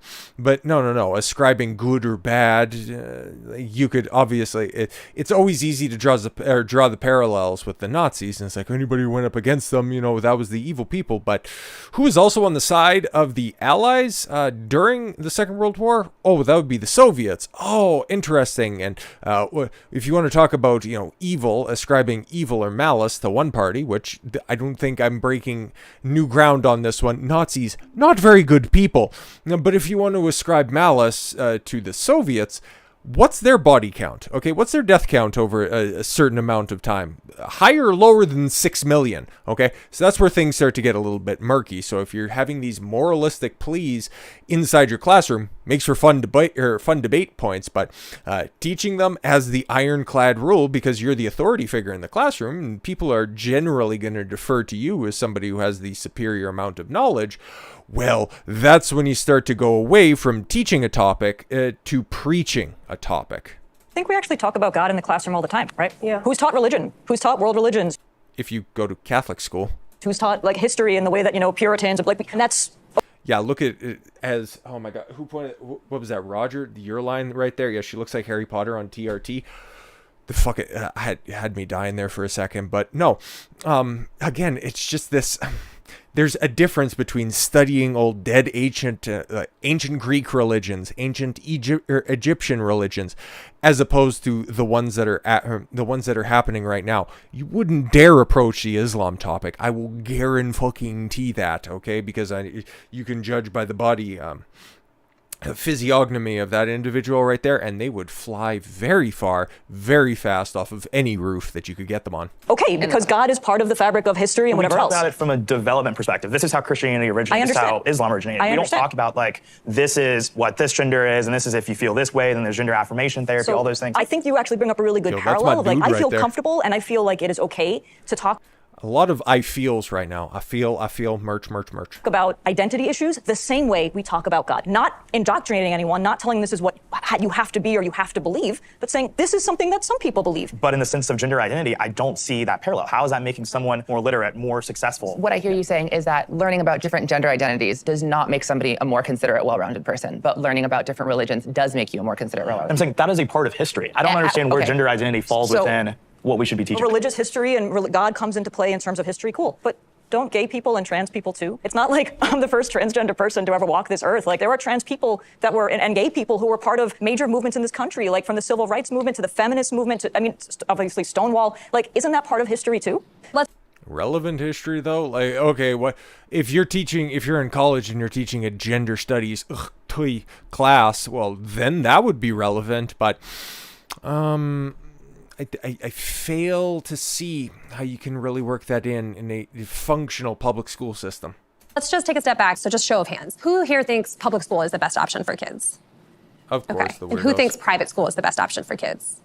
Who thinks homeschool is the best option for kids? And then some of you guys didn't raise your hands at all. It's so challenging to pick one right answer for that, because essentially what you're asking is, who do you trust the most with your children? Who do you trust to... Parents. To give them the cultural values that I have, and then fill in the gaps where I don't necessarily know the answer, but I trust that they're experts and are going to give my children the attention that they need in order to develop so that they can be a better version of themselves. If I had to choose one, it's public school. It is the best tool we have to give everybody a chance at a good education, no matter... And they have the best lunches, right? Where you come from, how much money you have. Public schools, where not everybody thinks the same and people are coming from all walks of life, is a good microcosm of that global experience, where you can learn critical thinking skills and learn how to be a good community member, because not everybody looks like you or thinks like you. Oh my God, that is spoken like a true Karen. You're shaking your head. Well, first of all, our schools are more segregated ever than our public. Yo, shout out. Schools, especially in blue states, New York and California have the most segregated schools. And on top of that, we are in a place where our public schools are not safe, especially the last 20 years. And I just don't see why sending our kids to these environments where it's unsafe. We also used to be, because I used to be on the left, we used to be against the institutionalization of our children. These kids are being institutionalized, having these places where there's 2,000, 3,000 kids. I'm okay with public school, but the problem with it is that it's become an environment where it's almost like the school to prison pipeline. We used to talk about that in the 90s. We're not talking about that anymore. And I think that's something that parents need to wake up about and America needs to wake up about, the institutionalization of our children. Yo, shout out to her. That is 1,000% true. You're taught to just adhere to, listen to the bell, listen to a higher power. It'll tell you exactly where to go. Get a job. You're just gonna complete your public school journey, and then you're going to go off to college and you're going to go get a degree. But now, okay, you could follow that. You could follow that career trajectory. Okay, you could go to college and it was something that was attainable. You could study something that was worthwhile for 4 years and then come out the other side and, hey, you could get yourself a very easy, good job that was right there. Or you could have just, ducked out and you could have just been the factory worker or something like that. Okay, but then, yeah, you're still scheduled on all those bells that are going to pop up. You got your 15-minute smoke breaks, eventually what they turn into, as opposed to recesses back in the cut. And then you have your hour off for lunch. And yeah, no, your life is completely set up from the moment that from 5 years old all the way until you're 65 years old. You're completely taken care of by the system. But now there's the disconnect that's right there. That's why, tons of fun in the middle right there is a little bit off on her assessment, because she doesn't recognize and she doesn't realize that, yeah, okay, what you're learning throughout school isn't necessarily going to be translating to a modern, regular life. Unless you know somebody and you can get in through a nepotistic back door, well, you're going to be shit out of luck. And then, okay, yeah, you go to college and you study more shit that is worthless, that is only going to get you a $15 an hour spot at your local Starbucks. Well, and now you have that burden of a 6 digits worth of debt, that you'll barely have the opportunity to pay off before your, untimely, stress-filled death, if we're going to be completely honest. So that's where the disconnect is right there. I talk about the school to prison pipeline all day, every day. And I hear what you're saying, that it's terrible that there are parents who are sending their kids to schools that are not safe. However, what about the parents that don't have a choice? Like, I'm thinking about Well, those parents, I know that you can't go back in time, and there's only, some of the states have post-birth abortions, but let's just say if you have a vested interest in your child, chances are you're going to want what's best for them. If you take a look at all of the options that's available, well, public school, for any option, like Christ, as a daycare alternative, you wouldn't choose that over anything else. You would want to put the future of your child ahead, so you would be willing to sacrifice other things. But hey, man, there's a lot of people that just want kids as a vanity project. Or hey, shout out to our heroes, our single mothers out there. The most marginalized community when I said public schools here, because I agree with you, the public schools have a lot of work to do to become the safe places where our kids are not in institutions where they're ignored or not given the services they need. And also, for the people that don't have a choice and that is the only option their kids have, I just believe that's worth fighting for. That's why I said absolutely. I'm a big advocate for school choice. Well, why don't we just show of hands? Who believes in school choice? Can you just specify what you mean by that? So that's where parents can apply the money that they pay to taxes. They get vouchers, and they can put that into any school that they want. It's very popular in red states right now, and a lot of blue states are against it, especially teachers unions are against it, because it's taking money away from the public schools and creating more of a competitive market. Right. That's why I wouldn't raise my hand. Yeah. Sometimes with school choice, it gets a... Of course, the public school or the education advocate would have been the only one to say no to school choice, and then needs the definition to clear it up, because it's like, oh no, everybody just goes to the public school. Again, okay, it's just, these are the people that are teaching your kids, huh? Little bit tricky, right? My first class the first day I had 25 students. By day 2, I had 19, because 6 parents switched out of the class because they saw me, and they were like, there's no freaking way. Before I even... do you blame them? Got a word in. As a parent, I would want to know, do you not think that... Yeah, I ain't trusting my kids to you fucking freak show. I'm not even comfortable sitting next to this bitch. That is okay, or they're right to withdraw when they see you, because ultimately, you're probably an excellent educator. I appreciate that. I have no doubt about that, but I think we get into muddy waters when we start trying to take that choice away from the parent. Do I think that it is okay for a parent to see me and go, not around my kid? No, I don't think that's okay. I do, because it's ultimately the parent's decision. I feel like that's really crossing the line because you are, for lack of better words, discriminating against me openly. That's like seeing a black teacher and being like, there's no way. It is the same. It is the same. It's still the right of the parent to make that decision as to whether or not they want their child to learn from you. Okay. Like, it's still that parent's right. Like, you can disagree with their motivations, their motives, their ideas, Would you but say it's that still their child. This started around school choice. Even if you want to decide on a different learning environment for your kid, the people that do not have the option to send their child to a different place, the bar should not be so low. And that's my concern with school choice, is that sometimes people think that if everyone flees to the suburbs, who is teaching in these schools where everyone has decided they don't want the tax dollars going to? And that's one of the big concerns. With funding of education being the way that it's set up, it essentially makes it so that the people that are stuck with these as their options don't end up with as good a school, and everyone deserves to have their kid go to a good school. Well, if there's school choice, they won't be stuck with those options. They can have other options. That's the whole point of that. Also, It is the school district's job to appropriately use those budgets. Most of the budget in the schools aren't going to the teachers. We got cafeteria workers, janitors, all of these people that are getting paid. It used to be Yeah, and who's going to pay for that nice leather sectional that's in the teacher's lounge? 9 out of 10 people that were employees of schools and districts were teachers. Now it's 50-50. Yes. So there is some mismanagement of funds in this country. We actually fund our kids really well. Yo, that chick would just... Nothing around the crazy eyes or anything like that, but she's definitely seen some shit, and she knows exactly what time it is when it comes to misappropriating of these funds from these public schools. Since she is 1 second away from saying "fuck these roads." Yeah, I agree wholeheartedly. Too many administrators. Just to go back a little bit to like when you guys were raising your hands about the different choices, you raised your hand for homeschooling. Can you talk us through like why do you think homeschooling is the best option? If we look at the history of this country, a lot of people were homeschooled. A lot of our founders were homeschooled. Like they only went to school till 3rd grade, a lot of them. And I think what has happened is parents have decided that the government is going to do a better job at raising their children than themselves. We have also come to a place where school is taking up the majority of our day. And we have this mistrust of parents that they can't educate their own children. And I think that that's wrong. I think that a lot of parents, and if you look at homeschool data, like my friend Phil right here, he's got 7 kids and he's homeschooling them all. Totally shit. All from the same woman? I'm just joking. He's fucking based, but still. And actually homeschool kids are turning out really well. I think. Yeah, they're overperforming. I think that... Was that Crowder? That might have been Crowder that I was listening to one of these past few mornings. But somebody brought up a study. Somebody I was watching. But they actually, coming out of either 9th grade or through full education, they are outperforming going into the next level of education. So, yeah, that's either an indictment on the public school system or just an endorsement of the homeschooling system. Words are hard. You bring up a lot of very valid points, but I have to say, and I just want your opinion on this, I would never homeschool my own kids. And I want my kids to be smarter. Well, that's I think that decision's already been made for you about own kids. Than I ever was. How am I going to have a child that is smarter and does better than I do if I'm their only teacher? You grow alongside your child. Okay. I think as a teacher, I feel like I've learned the most in my life as a teacher, like more so than in college. And, so parents becoming teachers is actually good for them as well. Okay. Yeah, if you're a good teacher, excuse me, speaking as somebody who was a teacher, well, still is, I guess, was a teacher, but no, as a personal trainer, you have to understand the techniques and the methods that you're using to such a high degree in order to effectively teach somebody else.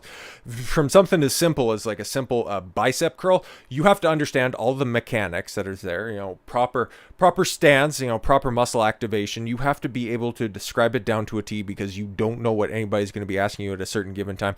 Oh, why does my shoulder hurt? Oh, that's because you're engaging your anterior deltoid on that one. So just try to relax a little bit. It'll be easier. And then you just work through the different variations. You have to understand a topic, and therefore you will learn more in your active application of the knowledge that you have right there, and then you can curtail it and perfect your own understanding of what you are describing.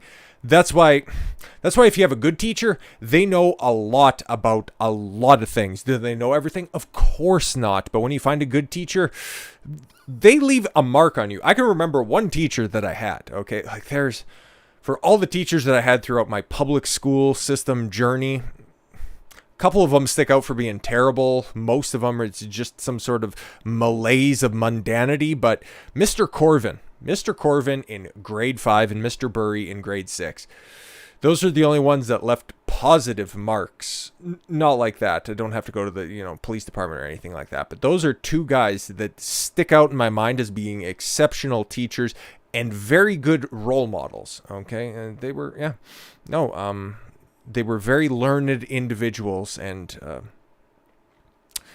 funnily enough, Mr. Corvin taught English and social studies, and Mr. Burry, homeroom teacher for grade 6, he taught all of the STEM stuff. So it really didn't much matter what they were teaching specifically, but because they were good at their job and they knew exactly what they were doing, hey, they left an indelible mark. The rest of them, though, I couldn't even fucking remember. Oh, my third grade teacher was cheating on his wife with the second grade teacher. In the public schools, a lot of teachers are relying on the lesson plans. But speaking from experience, I got to give the credit where it's due. My wife does the homeschooling in it, and I've watched that process of her learning alongside, to make sure when they ask these questions, I'm getting knowledge on the material as well, so I can help you get through it. Nothing replaces that value, that bonding time that she gets to have with the kids. I taught high school for 6 years, and I quit, and I'm a stay-at-home mom with my own kids. So we're a one-income family. We're lucky enough to be able to live off of my husband's salary. Would you say that most homeschool families have one parent working? I do think the statistics show that is the case. It's like the only way to do it well. Pretty much. Yeah, and if you just move out to the country, or if you move out to a lower, an area with a lower cost of living, you can do that, man. This whole myth that you need 2 people working outside the home in order to maintain a family in 2023 is total fucking cap, okay? If you sit down and you adhere to a budget, you can probably understand that she probably has a difficult time, adhering to any sort of structured plan. But if you do it, and if you actually value the development of your kids, you're going to put them first. I remember when that didn't used to be such a controversial talking point, but we're here. And, another misconception, though, is that they think it's a matter of income, and homeschool families have to be rich and et cetera. And I think the average homeschool family makes like $65K. So the reality is there's scale. Yeah, that is still meme. You can check me on this because I know you know the stats as well. 37 to 50K is average salary for one individual, depending on the state that's out there. I'm pretty sure that's the number on that, but yeah. And so $65,000, and he's got 7 kids, and I'm sure he might make a little bit more than that, but still, man, you can manage it. You can manage it if you care about your kids. And you have imagine that. And listen to him as well. He has an intact nuclear family, a big old family, but it's all still together. Imagine that. He's probably raising the next generation of equally based kids. So shout out to him. Scaling back and making sacrifices for this lifestyle because they value what is coming out of it. So let's just say that for the people that homeschool isn't an option, what is for so many people it's not. I do not think that school choice is the way to go about that, which you don't wait, what? I know is a lot of people's answer to that. Well, you could go to private school. Even school choice in general is about picking which school you want to send your kid to, okay? It doesn't mean that you're stuck because, okay, speaking about the area that I live in, I can think of, there's a Catholic school, and there are 2, if you extrapolate it out, maybe a little bit further than that, there's about 5 different schools that I could theoretically send any of my kids to. School choice just allows you to, okay, I want to send the kid down the hill. I want to send the kid a little further than that. Send them to the Catholic school. I could send them to the other school across the way. It's all dependent on where you want to go and where you want to send them. It's not just, you have the choice to send them to homeschool or the public school. If you live in an area where there's only one school, chances are your cost of living isn't very high. So again, you're just not putting your kid first. And you're a parent. That's your job. You have one okay, as a woman, she had one other job, but she failed at that. So at least put your kids first. Can we just get Sean in here? What are your thoughts on this? School choice gives people an exit ramp. You get to send your kid to a school that best fits what you think is best for their development. At the end of the day, it's kitchen table conversations about we've worked hard to raise a family. We want to spend our money in a way that best fits our child, best fits our family. And when you don't have school choice, you do make those trade-offs. There are real consequences there. The school is considered one of those shared spaces, one of those last kind of shared spaces where you might bump into someone who maybe comes from a different background than you, has a different ideology than you. What do you lose if you homeschool and then you're not putting yourself in these kind of situations? What you lose is negative influences. One of the biggest things I think when it comes to homeschool is keeping my kids away from your bad kids. We've went and taken our children to pride parades. And you know what I mean? We've been there. We've been loving. Haram. And we showed support to the people there. But at the same time, we explain our views on the matter that we believe marriage is between a man and a woman. And from experience and talking to people, I understand that a lot of people who choose that lifestyle, it is based on trauma. A lot of were molested or sexually assaulted as children. I take back my haram. Marah. So I don't think it's okay for me to teach to my children that this is something normal we ought to accept when it doesn't progress society. We would not be able to procreate if everybody were to choose that lifestyle. So I think it's okay for me as a parent to say, hey, this exists, that exists, but this is our view on it, and this is how we want to present it to them. Do you think it's somewhat problematic that you're going like, well, this is our viewpoint, that marriage is between a man and a woman because we can't move society forward with gay couples? Like, we have factually proven that incorrect. I can actually tell you that gay parents, on average, make exceptional parents and do exceptional things with kids because they adopt, and they only adopt kids when they are financially capable, which actually makes kids of gay parents actually more successful and academically competent. So gay parents actually are very good at moving society forward, and we have the statistics to prove Could that be a long-term solution, though, if a large population chose to choose that lifestyle? There would be no children to adopt. No one is choosing this lifestyle. That's an opinion. Okay, it's not an opinion. Yo, that guy right. Oh man, that's my dude right here. No, okay, sorry. Did you choose to be straight, sir? I've been teaching for 15 years. So have I. I will say that there is some kids now that are going for that community that are doing it not out of a genuine, and there's pockets of them too. Like you'll notice like. Yo, there was a big old butcher size cut in that one, but it's interesting because you take a look at, oh fuck, if I could find the data on that one. But all you need to do is just take a look at the graph of millennials and Gen Zs, the rate in which they identify as being on the gender spectrum in comparison to every other previous Gen X, baby boomer, silent generation. All of those people who identify, okay, it's just a steady line right there, and then it just automatically shoots up to the roof whenever you hit millennial and Gen Z. You really think that you're just born this way? Because it depends on how deeply you want to delve into those different ideologies. You might end up contradicting yourself. Friend groups of girls that will all of a sudden decide that they're now trans. The idea of LGBTQ being trending and the idea of teaching kids that being gay is a choice, those are two very different So I'll answer that. Yes, I chose to be straight. Absolutely. So can you tell us about it? You could be attracted to me if you wanted to be. Absolutely. Yeah. Well, okay. And let me explain. I have seen transgendered people who I thought were born female that were very attractive.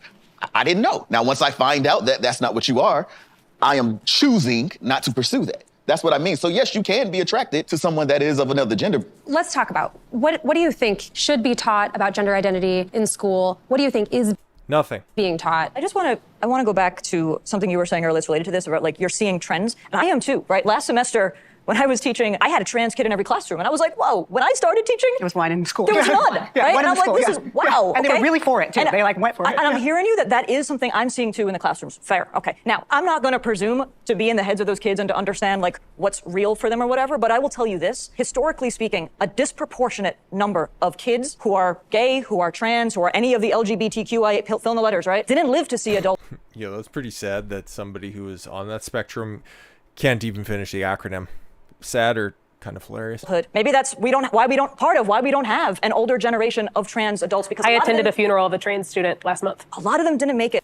Okay, cool. Thanks, Fatty. How was the what was the spread like at the wake?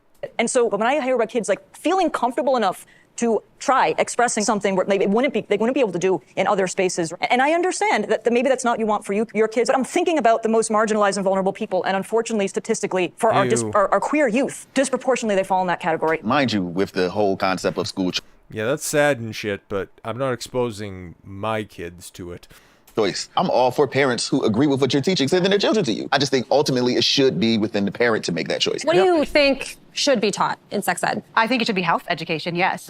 I taught middle school and high school, and they started giving it to my students in 7th grade, and I have students come back to me traumatized because I think sex ed has gone away from what it was. There are some lessons, like for example, they have a lesson where the kids in 3rd grade, in the New Jersey curriculum, there's a picture of a woman's spread eagle, and they're learning all the different body parts of the clitoris and the stuff. Every child is different. Some are not developmentally ready for this or mature enough for it. I grew up with abstinence education. That's pretty rough. Where we didn't talk about sex ed until middle school, but mostly 10th grade and high school. But I think that I don't think that there's anything inherently wrong with that. Why you want to, you can understand both sides of the argument on that one, but still, why are you vociferous in your advocation for wanting to sexualize kids?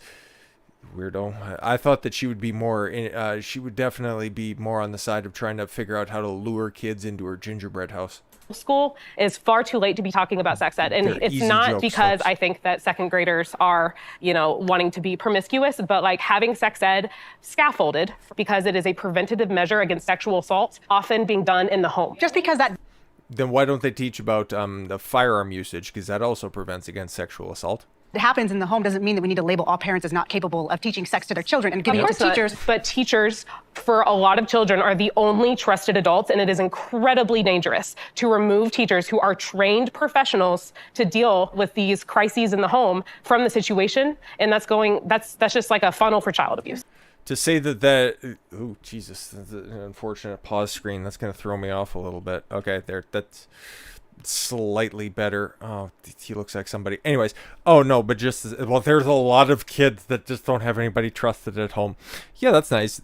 They're called single mother households, but she doesn't need to hit the nail completely on the head in order to understand the situation. But throwing everything out, throwing the baby out with the bathwater when it comes to this. Okay, yeah. You went from teaching about sexual education to a terrible household because they can't teach kids about sex, therefore they're just going to be running around fucking everything that moves. Mind of a woman. I think a huge thing that's missing in education in the schools when it comes to sex ed is consent. Yes. That's not being taught at all. To my understanding, I never learned it in schools, and that creates consequences when you look at the situations that are going on here. I think that we have such a He looks like a big midget. Sexualized society. Obviously, kids are having sex younger. They're hooking up younger. It's just reality. I would rather those individuals, and also from a pro-life perspective, know how to have safe sex and preventive sex that prevents pregnancies than them to just go around willy-nilly just doing whatever they want. So there's a lot of middle schoolers in the Dallas-Fort Worth area that are getting pregnant at earlier ages, and we're starting to rank like the highest nationally in terms of middle school pregnancies. And that's because a lot of middle schoolers are, again, like you said, like getting sexually involved earlier. Whatever it's the Cardi B music. Whatever it is, it's happening, and we need to be able to address it, and students need to be able to be equipped with the skills to understand how to have safe sex. If parents aren't... It's interesting because this argument here, it implies that kids are so evolved and that they need to learn about all of those, stupid genders that are out there, apparently, whatever number they're at this point. But they're also too stupid to realize that condoms and the 29 different types of female birth control that's out there. Very, very interesting. Having those conversations at home, and middle schoolers are getting pregnant anyways, like why can we not include that in the school so they have some form of information? Again, it just goes back to the fact that so many of this issue is just not black and white. It really is 50 Shades of Gray because there is just no one-size-fits-all approach to the way we educate our children. What age do you think sex ed should be taught in schools? Like starting at what age? Probably at some point during secondary school, because if we're talking about it scientifically, kids need to understand that science is a body of knowledge that we're building together. This is what we currently understand about human anatomy. As far as No W. Coolio. actually getting into intercourse and the details of all of that, in my experience, I usually at least start giving that understanding around 7, 8 years old. I think that... Well, okay. I guess the rough, not like that though. Just the rough overview, that kind of makes sense, but 7 or 8? Holy. I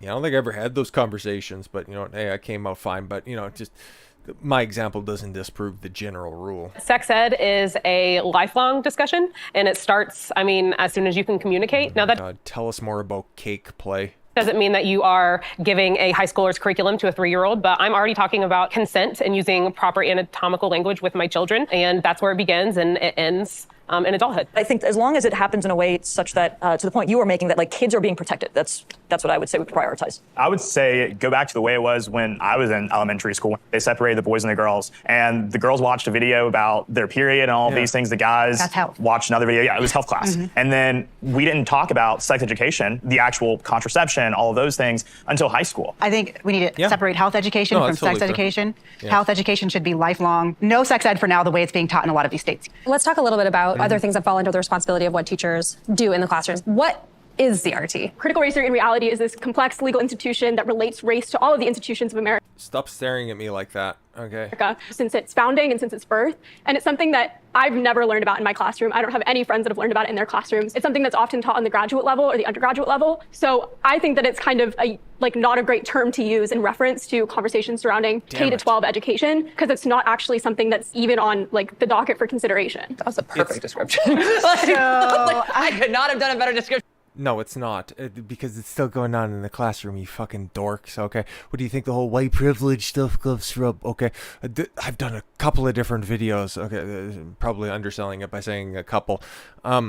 Yeah, the segregated classrooms, the one white kid that wouldn't shut up that ended up getting tape over her mouth because he was talking over marginalized voices. No, definitely. Tell us more about how it's just a high-level concept, which you can't even connect back to its underlying principles. Okay, what is it? CRT, critical race theory. Oh, what is it a derivative of? Critical theory. Where does that all come from?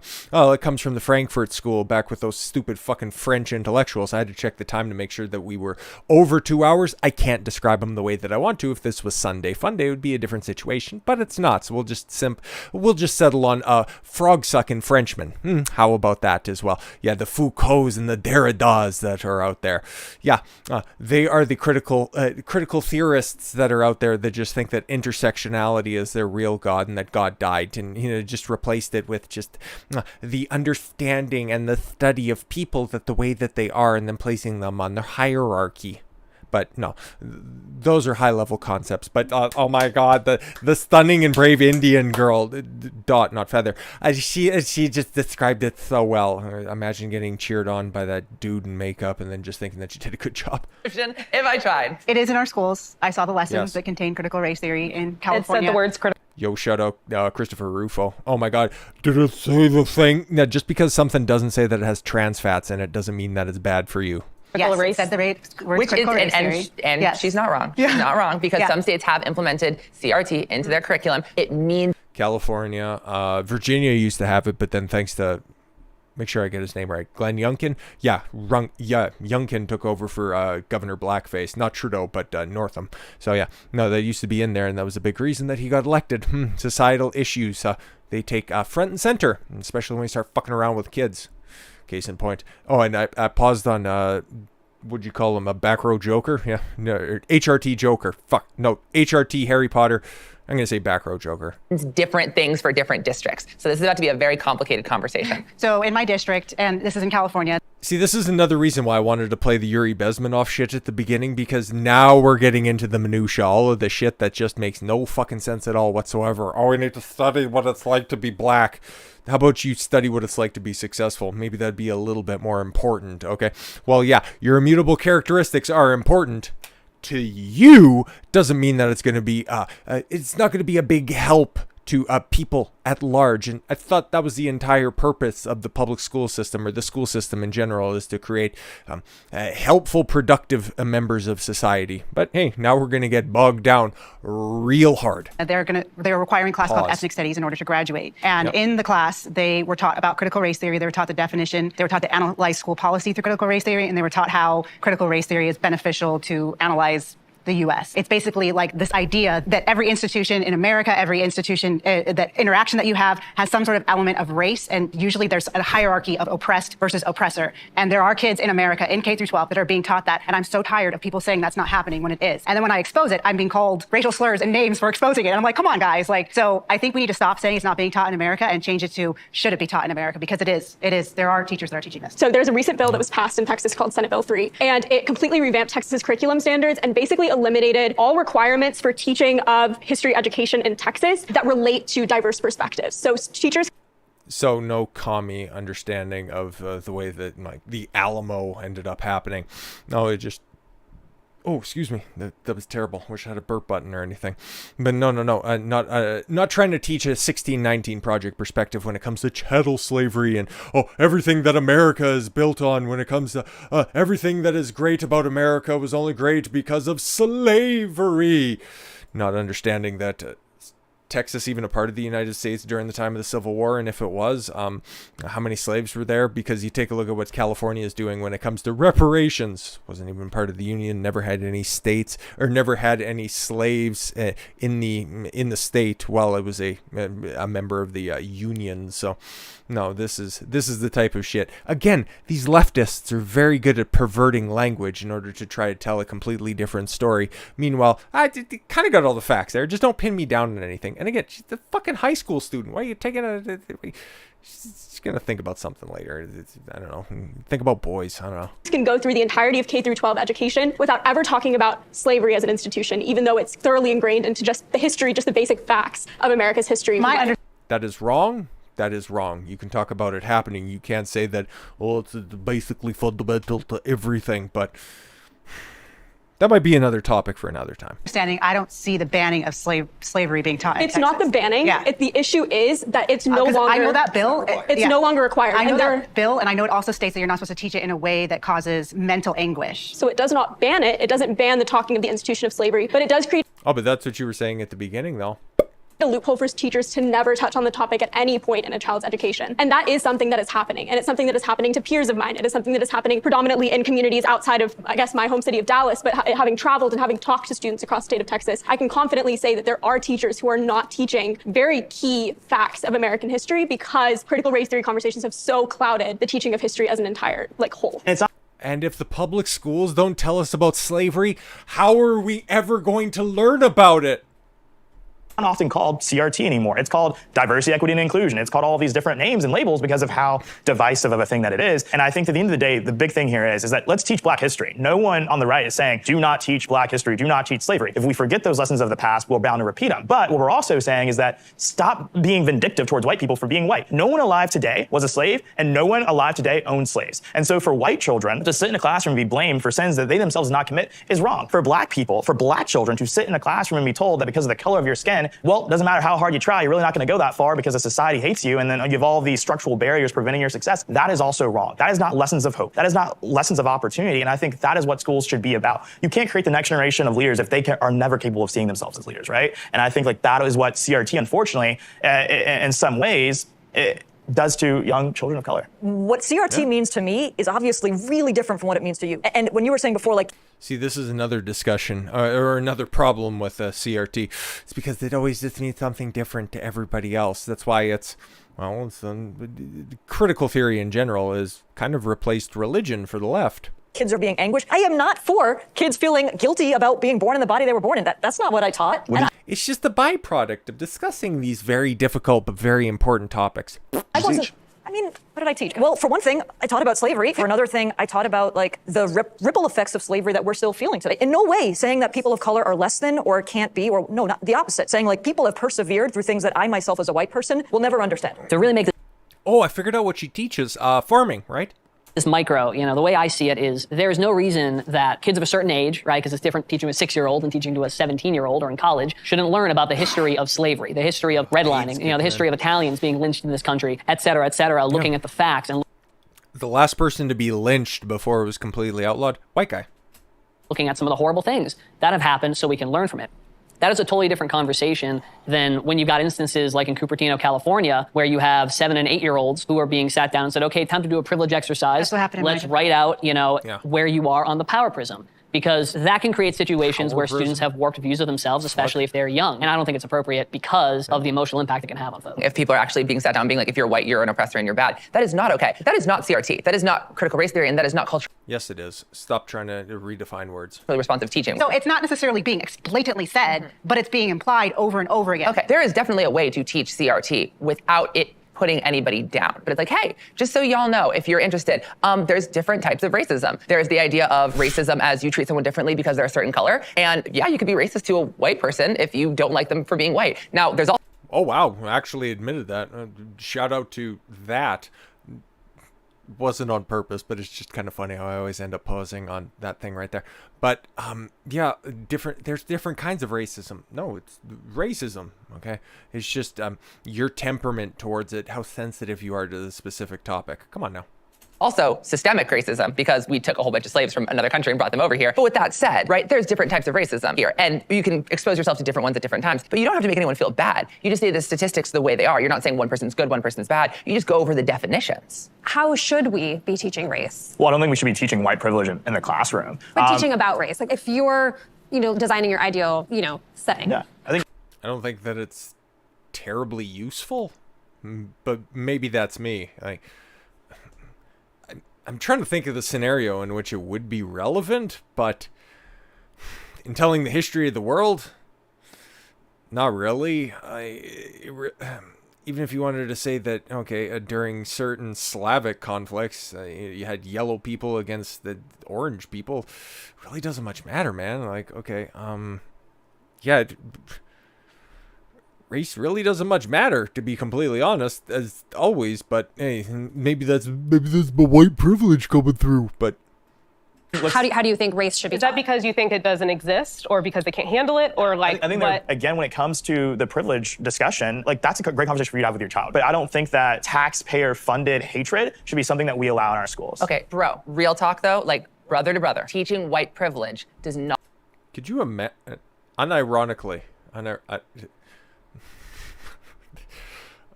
a loss for words. Not inherently mean black people are less. Factually incorrect, right? So what is white privilege? White privilege is the idea of white people may have benefits that fall in a societal structure. Because they are white, they have advantages. Not such as, for example, if you send out a resume and you make one name a white name and the other name the class. What's a white name? The white name was John, for example, right? I know Black John. Okay, no, hear me out. Let me finish, okay? We did a study. I didn't do this.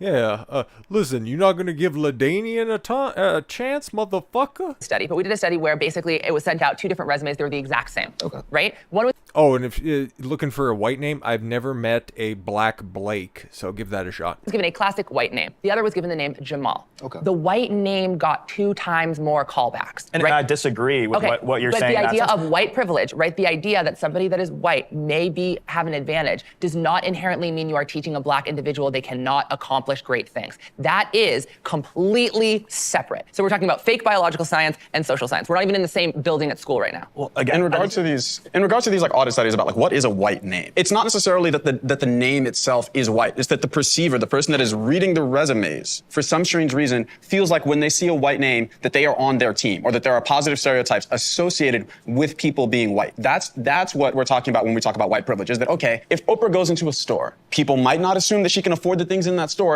because she's a black woman. Terrible example, but no, you can just extrapolate that out. Okay. I guess that can happen. But I would always chalk that up to more of a class thing. Like, okay, if I showed up, if I was to go into Louis Vuitton, okay, dressed in my sweatpants and my t-shirt right here, they would inherently think, I actually, no, I got a pretty good example when it comes to this. I was going to Moore's, no offense, but it's a men's clothing store or something like that. I was looking for a suit or looking for some ties, something like that. I was looking for something specific that was over there. I did not get a single person working at that store come over and pay attention to me at all whatsoever, regardless, even though I had stacks in my pocket and I was ready to spend. But I was coming straight out of the gym. I had a hoodie on, and maybe I was smelling a little bit, something, but gym clothes on from top to bottom, big goofy shoes and all that stuff. I would normally chalk that up to a socioeconomic standing as opposed to, a black and white issue. But this is specifically the United States. Maybe it's a little bit different, but whenever you take a look at that stuff, from a 50,000 foot view, it always kind of comes back to something different than what's being described there. But again, the people's need to be a victim, just that easy virtue, the little rush that you get from, playing the victim it's pretty strong and it's pretty potent stuff. Even though she is Oprah. But if someone was white and goes into the same store, some people, because of their own racial stereotypes, might believe that they can afford it. And so that's what we're talking about when we're talking about white privilege. It's the sort of systemic benefits that you get from society. Now, I want to add, though, what you're describing, though, is discrimination. But to call it privilege, when the reality is, let's say you take the white person who would be considered white trash, you would get the same result from them. So I don't think you can I swear, I've not watched this panel back, but that guy's the dude. Necessarily assume that that's because of race, and definitely can't call it systemic because of personal decision to be discriminatory. Should it be taught to our children? Right. And should it be, and should we be telling black kids that you're going to get discriminated against because of the color of your skin, with loans, with redlining, blah, blah, blah? There is a way to teach culturally responsive teaching without being narrow-minded, but it's hard. But just because it's hard doesn't mean we shouldn't do it. Even if you talk about the systems in place that privilege different groups at different times in different spaces, I'm not saying that when you teach CRT, when you teach about the history of this country that has privileged privilege certain groups and not privilege black people. I think it's important to acknowledge the black people that persevered throughout that. There's so much excellence. And like, I think that you do all kids a disservice when you say, okay, the history of black people in this country or the history of women in this country is that they were oppressed the whole time and they weren't resisting. And then the Civil War happens and, the slaves are freed and the black people just stopped resisting, economic injustice until the Civil Rights Movement. That is not the case of history in this country. And so I feel like it's very important if you're teaching about, race in this country, it's about resistance. It's about resistance to the power structure that suggests that some people deserve to get more if they work hard than another group of people if they work the same level. And not just resistance, but resilience. You mentioned history, and a lot of you are educators. I'm just curious, what do you think should or shouldn't be taught, when it comes to U.S. history in the K through 12 environment? So I think it's just this really founding of the nation, the Civil War, okay.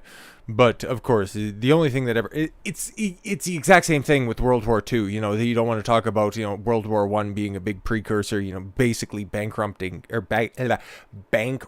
Germany and then ended up spurning them on. No. You just want to focus on Holocaust. It was terrible. We all understand, but there are so many other underlying factors when it comes to that. But, discussing the Civil War, it was the most bloody war in American history, but there were so many other things that were undergirding that. And I don't know, maybe a fair and accurate representation of Lincoln outside of just, he freed the slaves. Well, there's a Razor Fist video that's out there that's about an hour long that a lot of people highly recommend. Balanced way that they're teaching it right now, especially the ones that are proponents of CRT, that's creating this narrative that it's all white people to blame when there was so many people involved in the transatlantic slave trade. The British were actually the ones that stopped it and used their own resources to stop the slave trading ships from continuing. They went to Africa to stop them. Hey, stop bringing them to the coast because we're not buying them anymore. And so this idea that I just feel bad for our children because they're not being taught it in a perspective that is holistic, basically. And even to this day, there are slaves in Libya held captive by black people. So this is not a white and black issue. But even with that said, I think leaving the public school system, even my peers, when we talk about this, we left with the idea that black history is slavery and Jim Crow. And we're rarely talking about the Reconstruction era, the amount of senators and politicians we had post-slavery. It was just so many things that we did after slavery that we're being told we can't do today somehow. That is just asinine.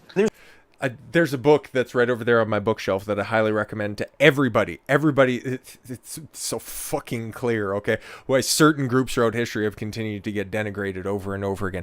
The Chinese, the Germans, and the dem boys, okay? Black rednecks and white liberals. Thomas Sowell's masterwork, in my opinion.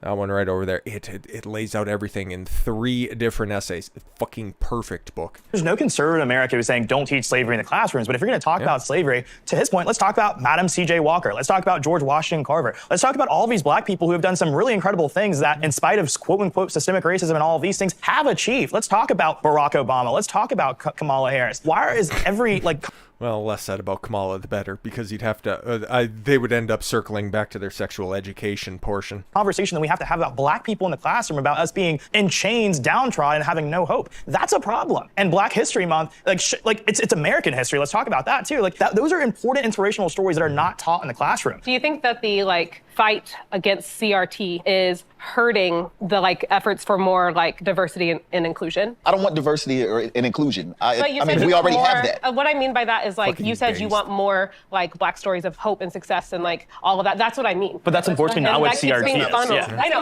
That's actually exactly what CRT is. I think what's really No, it's not, because you couldn't define it easily earlier. Oh my god, she couldn't have defined it any better. Oh no, wait a minute, here's my new definition, because that sounds just as good. Fucking nonsense. Clear is there's a lot of big opinions on education, across the spectrum, and really thankful to all of you for sharing, your perspectives, where you're coming from. Some of you said it wasn't like this when you were kids. 20 years ago, school was really different. Maybe you couldn't even imagine having some of these conversations. So just want to pose the question to you, and where do we go from here? I believe that we have to recontextualize the way that we approach education as a society, and specifically how we've kind of started to use education as a political tool. At its core, education serves society. It needs to be a collaborative effort, because if education serves society, society should be investing in education. We as adults have a lot of work to do, and it's both at kitchen tables and school boards and forums like this. Obviously, literacy is a part of that, and I think there are other parts of that too. But the only way that we can move forward is if, instead of just talking about what do we talk to kids about, I think we have to first get better about how do we talk to each other. I think Tranny Potter has a better description other than just the general pageant answer that, well, I believe, and then such as, and the Iraq, and the holistic effort, and then and the Iraq, and yes. About this. I think we have to recenter education about actually preparing young people for the real world and acknowledging the fact that we're not going to have a one-size-fits-all approach that works for every student across America. We have no room and no time, frankly, to teach all these divisive things because we have urban literacy rates that are down in the dumps. When those kids learn how to read, then we can talk about gender theory, CRT. But what was something that I seen? Oh my God, the average high schooler in Chicago reads at a 5th or 6th grade level. Like, it's atrocious what's going on right there. Like, that kid's going somewhere. He's hopefully, based on the way that he's talking, he's studying something worthwhile. But I'll be remembering that face and seeing where he's going in the future.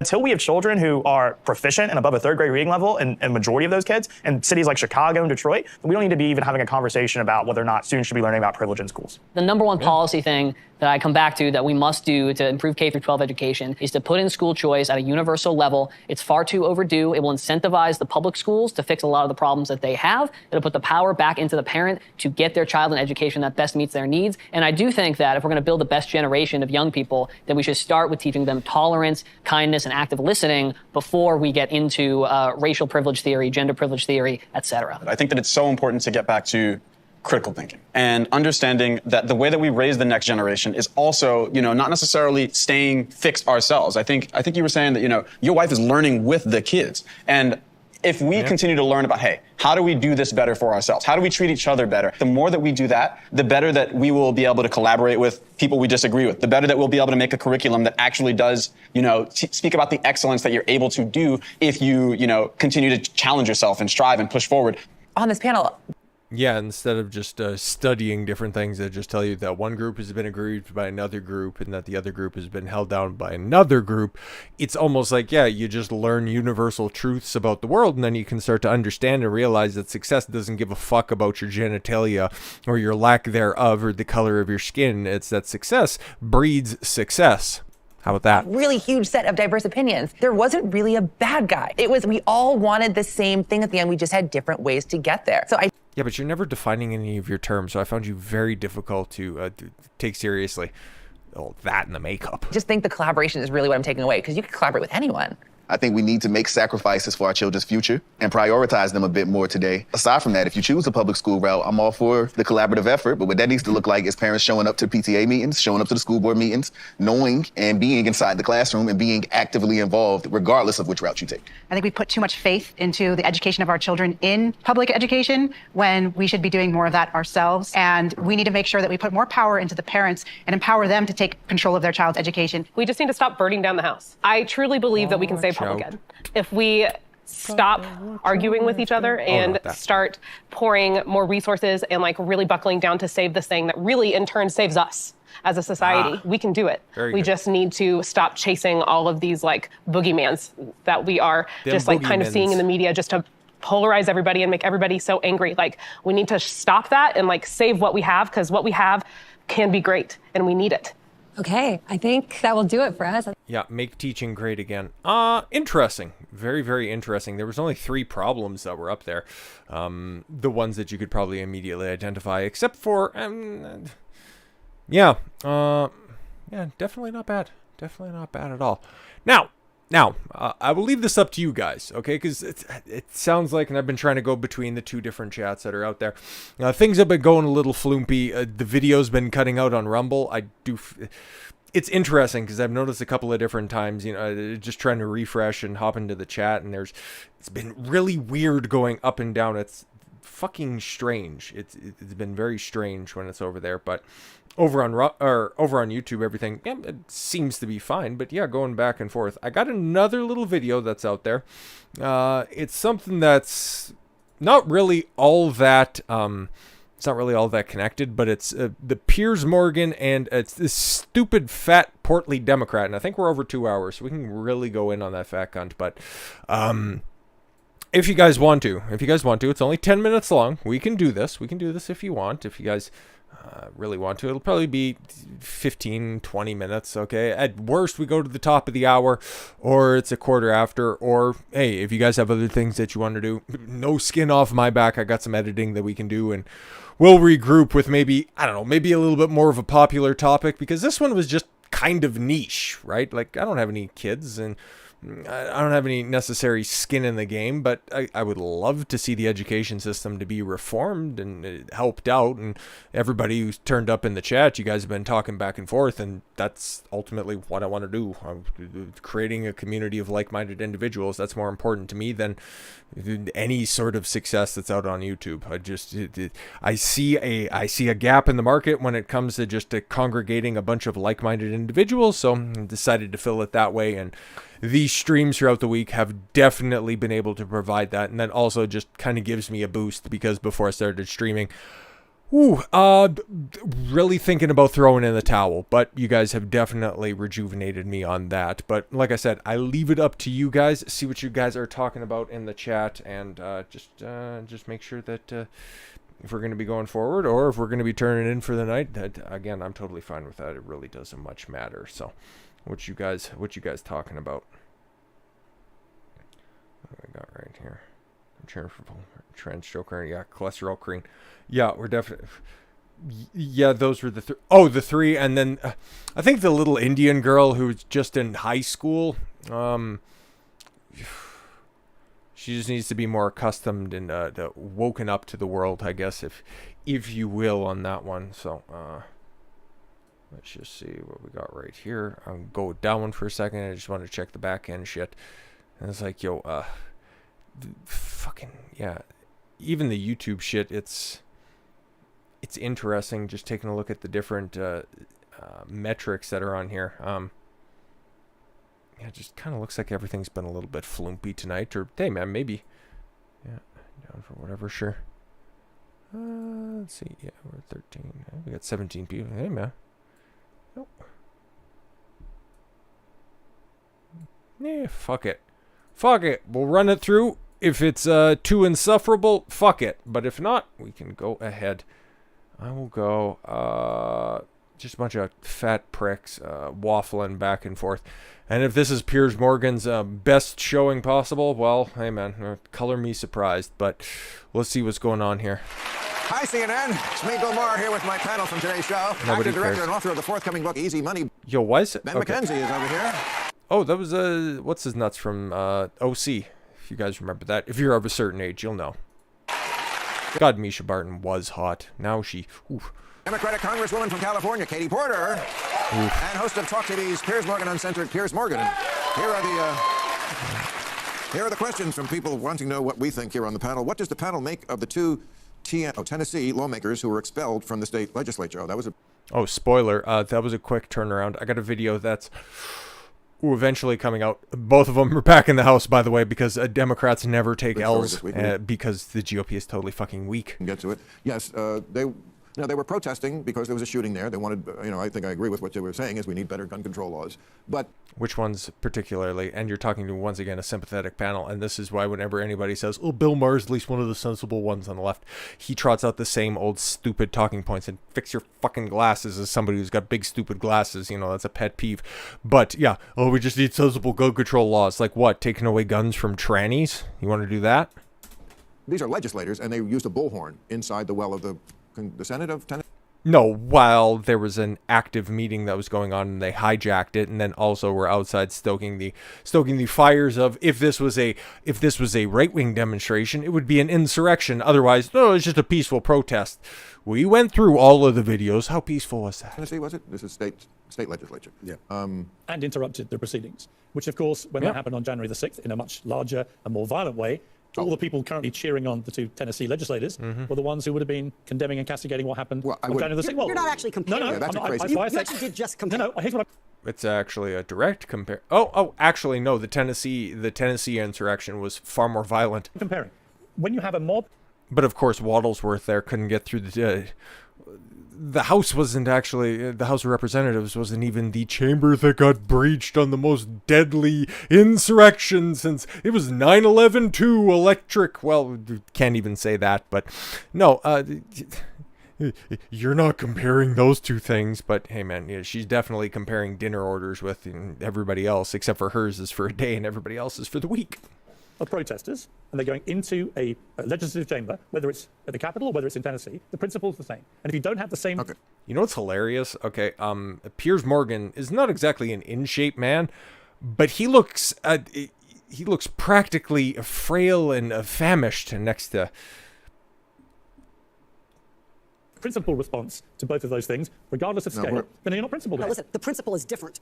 They were Tennessee legislators who went into the chamber and admittedly broke the rules of decorum, partly because they were being silenced when they wanted to talk, following the rules of decorum, about gun violence prevention. What happened on January 6th was a bunch of batshit crazy fuckers with guns who killed police people. Sorry, what? You're an elected representative continuing to parrot something that has long been disproven. Cool. That is not the same. But Katie, I like Bill. I agree with what the legislators who were doing the protesting. I agree with them about guns. Everyone knows, I think. In fact, that's why I left CNN. It's nice to be back, by the way, on CNN. I agree with them. Thank you. Thank you. Imagine clapping for being on CNN. Okay, I'm watching this clip on YouTube. Chances are this clip has been viewed more than anything else on CNN. Like, what's a million views? Nothing on CNN pulls a million. It's been a while. Last time I was on CNN, I was talking about guns. But thank you, Bill. Actually getting BTFO'd by Alex Jones, Ben Shapiro, basically anybody else that you had on there who had just a little bit of an ability to push back on your nonsense. They'll probably get me fired all over again. But I just think in the end, you've got to be consistent about the way you view. But that is a terrible analogy. Well, they're not the same thing. But the principle then why is the bring same. it up? It's a terrible analogy. A mob of people going in to stop democratic proceedings. But it's not democracy whether you're on the right or left. Okay. The principle is I don't think a mob of protesters should go into a legislative building and stop the proceedings. Okay, I agree with they were a mob? The two guys were a mob? No, all the other protesters. No, but here's the thing. These guys are legislators. What I would say to them is, look, I admire your passion. I admire that young people your age are in government. I think that's good that you want to be in government and not just oblivious to it. And the issue, okay, we have a valid point, but you're in the legislature now. The legislature. Yeah. You don't need the bullhorn. That's for when you're out on the street. You have to modulate. This is what they do on college campuses. We just stop you from talking if we disagree. With a bullhorn or shouting, they have to leave that behind. Now you're inside. You're in the building. You got elected. The way to affect change is write a law, do it that way. The bullhorn was I think you have a point. Yo, that applause sign is working overtime. But yeah, no, exactly. There are rules and regulations in order to get your points across. And I don't think that anybody tossed anything aside, that prevented them from talking. But, the lady with all of the facts over there is about to chime in. We better listen to her because we believe all women over here. I think you have a point about they were in there, they had other opportunities, they can introduce a law.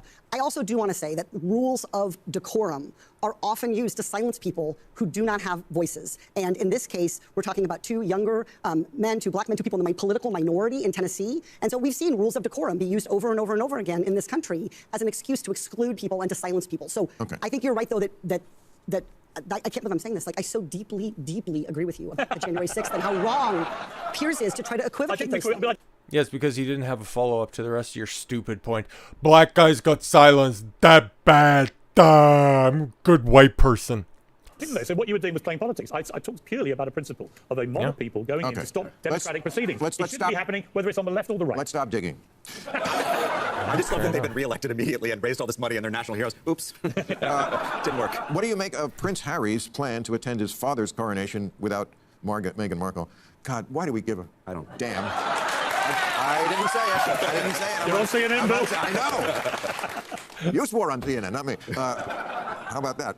What do you make of Prince Harry's? Well, I don't know why we care so much. You can care. America I hate to say this, but America has sent two women into our royal family. The first was Wallis Simpson, who led to an abdication. Right. And the second is Meghan Markle. You are 2 for 2, and it's not looking great. So, frankly... Well, it's still incumbent on the simp to screen the women, but... Okay, I care very little, and this is the first time I'm hearing about this information, but I guess it's a good sign that maybe Harry has a backbone. Maybe this will finally lead to that divorce that everybody sees coming off in the horizon. Keep your women here. That's hysterical. So what happened? So Prince Harry's going and she's not? He's going and all his family basically want to kill him, and she's staying here because they feel the same way about her. I mean, look, from my point of view, they're just a pair of little royal renegade grifters who want to have their royal cake and eat it. They want to keep the titles, make hundreds of millions, trashing their family again and again and again and again, and eventually the royal family's gone, you know what? Shut up. Right. I basically agree with you. God, I mean, people actually I would watch defend this Harry consistently. only insofar as that he went to Afghanistan. Yeah. I mean, he could have got out of that, as certainly the people in this country do with that kind of standing. And he didn't. He went. He did honourable service for his country, and he was a beloved prince. To give you some idea how far he's fallen, he is now less popular than Prince Andrew. Right. Exactly. But her thing about, the Hey, but to be fair, Andrew can also, count his frequent flyer miles, so he gets a little boost there. royal family being racist, maybe they are. Certainly the history is. She never produced a shred of evidence to support that. They were cold to me. They're cold to everybody. They were cold to Diana. And who was whiter than Diana? They're just cold. Yeah, but she was also a cheating whore. People, that's who they are. If you're going to call the royal family racist like she did on Oprah Winfrey, you've got to back it up with some evidence. Not a shred of evidence has either of them ever produced for any racism from the royal family. So put up or shut up and stop smearing our royal family. Okay, Exactly. Ben, this is for you. How much do you think the failure to regulate crypto is due to lawmakers not understanding it? Well, we just said we don't understand it. Yeah, exactly. I mean, John Tester won't say that on camera. He's like, no one knows what this is. Yeah. Sorry. We're on CNN. Sorry. Gee whiz. Did everyone stop swearing on CNN? I'm telling you. Yeah, I got to get them ratings. I do think it's part that legislators didn't understand it. But I went there over the summer. I went to D.C. with the journal Jacob, who wrote the book with me, and we had meetings, some of which I talk about in the book, some of which I can't talk about. And the general attitude was, "You're probably right, but I'm sorry, Sam Bankman-Fried has given us too much money." Fair enough. That would make sense because, okay, well, I don't fully understand crypto, blockchain and all that shit. It doesn't mean that, people can't spend an afternoon or a week understanding the thing and like, that's interesting. It's almost like there's a willful ignorance, but then also understanding that central bank digital currencies are on the horizon and Fed bucks are definitely scheduled to be rolled out 2024, 2025. Sam Bankman-Fried gave the Democrats $40 million. Yes. His lieutenant gave the Republicans 23. I believe the total is somewhere around $90 million in this straw donor scheme that is alleged to have happened. Yeah. They bought them up both off. And they bought them off. Well, last time I checked that those numbers don't balance out. But yeah, no, pay off the appropriate people, whoever was on the panel at the time. That makes sense. But that was just during the 2022 election cycle. It was even more skewed beforehand. But no, fair enough. Your numbers are there. Not necessarily in the sense that they passed bad legislation, which they could have done. There was a bill called Sam's Bill that was going, through the Ag Committee potentially. But they kept them from doing anything that was actually would have stopped this Ponzi scheme from collapsing and ruining tens of thousands of people's lives. If not, millions of people now don't have access to their accounts at FTX. You've been very tough on the pitchmen of the celebrities are not the core problem, of course. They're just the megaphone necessary to spread the Ponzi. You think they shouldn't have done that? Well, of course they shouldn't have done it. I mean, they should. Yeah, you should always understand anything that you're going to be advocating for. If you're going to endorse something, you should have a cursory understanding of it. I mean, you shouldn't sell and register unlicensed securities. This is actually against the law. And you also shouldn't hawk for the exchanges that are doing that. But this is what happens at the end of the Ponzi life cycle. It gets as big as possible, and you need the biggest celebrities out there. I won't name names. Right. But Lindsay Lohan, obviously. Sorry. But other big celebrities to sell for you, and that's what happened. See, that was funny, and nobody laughed in the crowd. For fuck's sakes. How much of this do you think, though, was an enforcement problem versus, because you just said that. Oh, she's just a fat Democrat. It's like, well, how much more government do I do? I can have another job. I'd like another committee seat. Well, she actually just hears that she could get another seat, and she's like, finally, another place for my other ass cheek. They are securities. You're selling unlicensed securities. Yeah. We have a Securities and Exchange Commission. Yes. Ponzi schemes have been illegal for about 100 years, give or take. Yep. What's the explanation that you have for why the SEC didn't take action? Well, a couple of reasons. I think one of them is that it's regulators don't have where's the Riley Gaines part? A bubble. It's got to be coming. And potentially get blamed for it until it's popped. Once it's popped, you come in, you clean it up, you go, oh, you shouldn't have done that. But the other thing is that we're the only country in the world that I'm aware of that separates its securities regulation from its commodities regulation. We have a CFTC and an SEC. It's created a gray area. We need someone to oversee these agencies, in my opinion. Someone to basically, because they're fighting over it, and they're fighting over it. Why? In part, in terms of, in my opinion, the CFTC, in order to get the donations. Well, Sam Bankman-Fried met with the CFTC chair 10 times. 10 times Sam met with him. Well, Monday is tax day, and I'm going to be investing in crypto because I'm just... Yeah. All right, thank you, CNN. We'll see you next week. Well, what the fuck? That Riley Gaines part wasn't even in there, but realistically, I think that was probably a little bit more interesting because it goes to show that, yes, the pleasantly plump Peggy at the end is pretty fucking dim. Piers Morgan, I guess, all of those interviews that he had with Andrew Tate have kind of rubbed off a little bit on him. And who knew that the OC actually produced somebody of value off of their show? So congratulations on that one. And I know I've heard the overview when it comes to the Piers Morgan side of the stuff. It's like, oh, trans athletes are bad because they have advantages over the female athletes. Yeah, thanks. We could kind of figure that out already. But I think that's about it. It's been a bit of a flumpy day. Okay, maybe I should have, I don't know. Next time I'll pick a more popping topic, but I think that it's still going to be some fundamental stuff. And I think that going over those panels and laying all the foundation there was probably good foundational work for, shit that's going to be happening in the future. Okay, so I think that was pretty good. I'm going to peruse the chat here, see what you guys are talking about, and see what's going on here. Shout out to you guys for just staying around for this. It's it's always an incredible amount of fun. Thank you very much for turning out for that one. But yes, so we got yeah.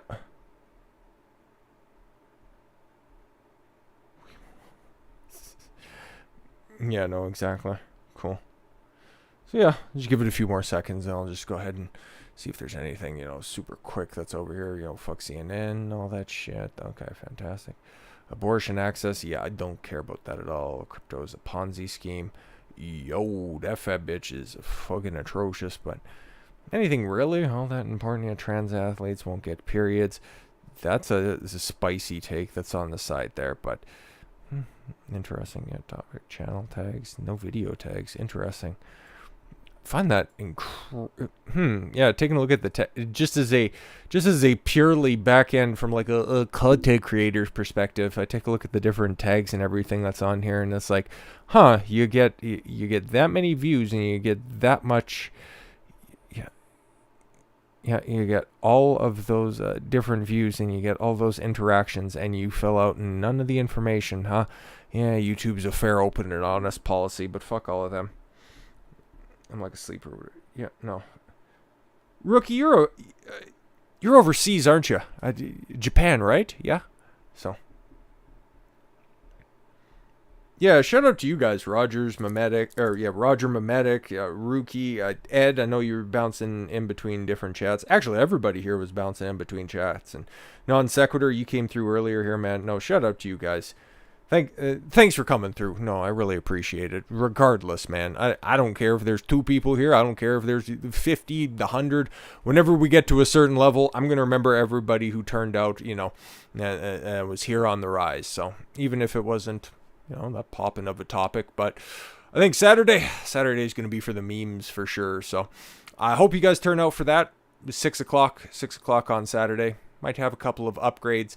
Don't hold me to that, though. It's really tough to do all the upgrades all the time. But I think without further ado, if I haven't missed anything, I will definitely want to... Texas. Oh, okay. Sorry, man. How to infiltrate OF. You know what, meme? One day we're going to figure that out. Hey, you go be a superstar over there. I will goddamn well guarantee it. Okay. No, but for sure. Yeah, cool. No, but... I don't see anything terribly pressing at this point in time. It looks like everybody's... Yeah, I got to be conscious of the fact that out on the East Coast, that's what, yeah. Because, yeah, it's 10 to 9 here, and then it's in Texas where you're at, Rookie. It's, what would that be? 10 to 9? Yeah, so 10 to 10. So just about everybody's turning in for the evening. I normally just aim for an hour and a half to 2 hours, but... I think we're over that point in time. We're just about at 2.5 hours and about a good place to end. So once again, shout out to everybody who turned out for this. I'll be back tomorrow with a bunch of other videos as well. And like I said, I'm going live Saturday, Sunday fun day. We'll see what we have going over there. I'm thinking about, and just a little bit of an inside scoop for you guys that are hanging around this long.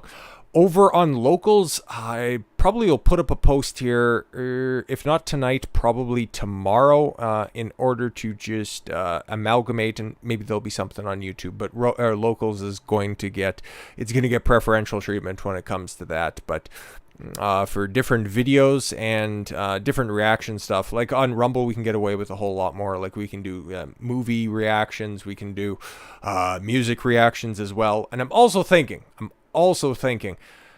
because it's been about that time and I'm kind of getting an itch to play a video game, okay? So I don't know if that would be too far out of the fold. And again, I'm just spitballing ideas when it comes to Sunday Fun Day. But yeah, we'll work on that going forward. Something that's fun, something that's a little bit off kilter, but we'll do more of that in the future. So shout out to you guys for turning out one final time. And with all of that said, I thank you all very much for the gift of your time. I've been Don Consuelo. I want you to follow your gut and get after it. Take care, everyone.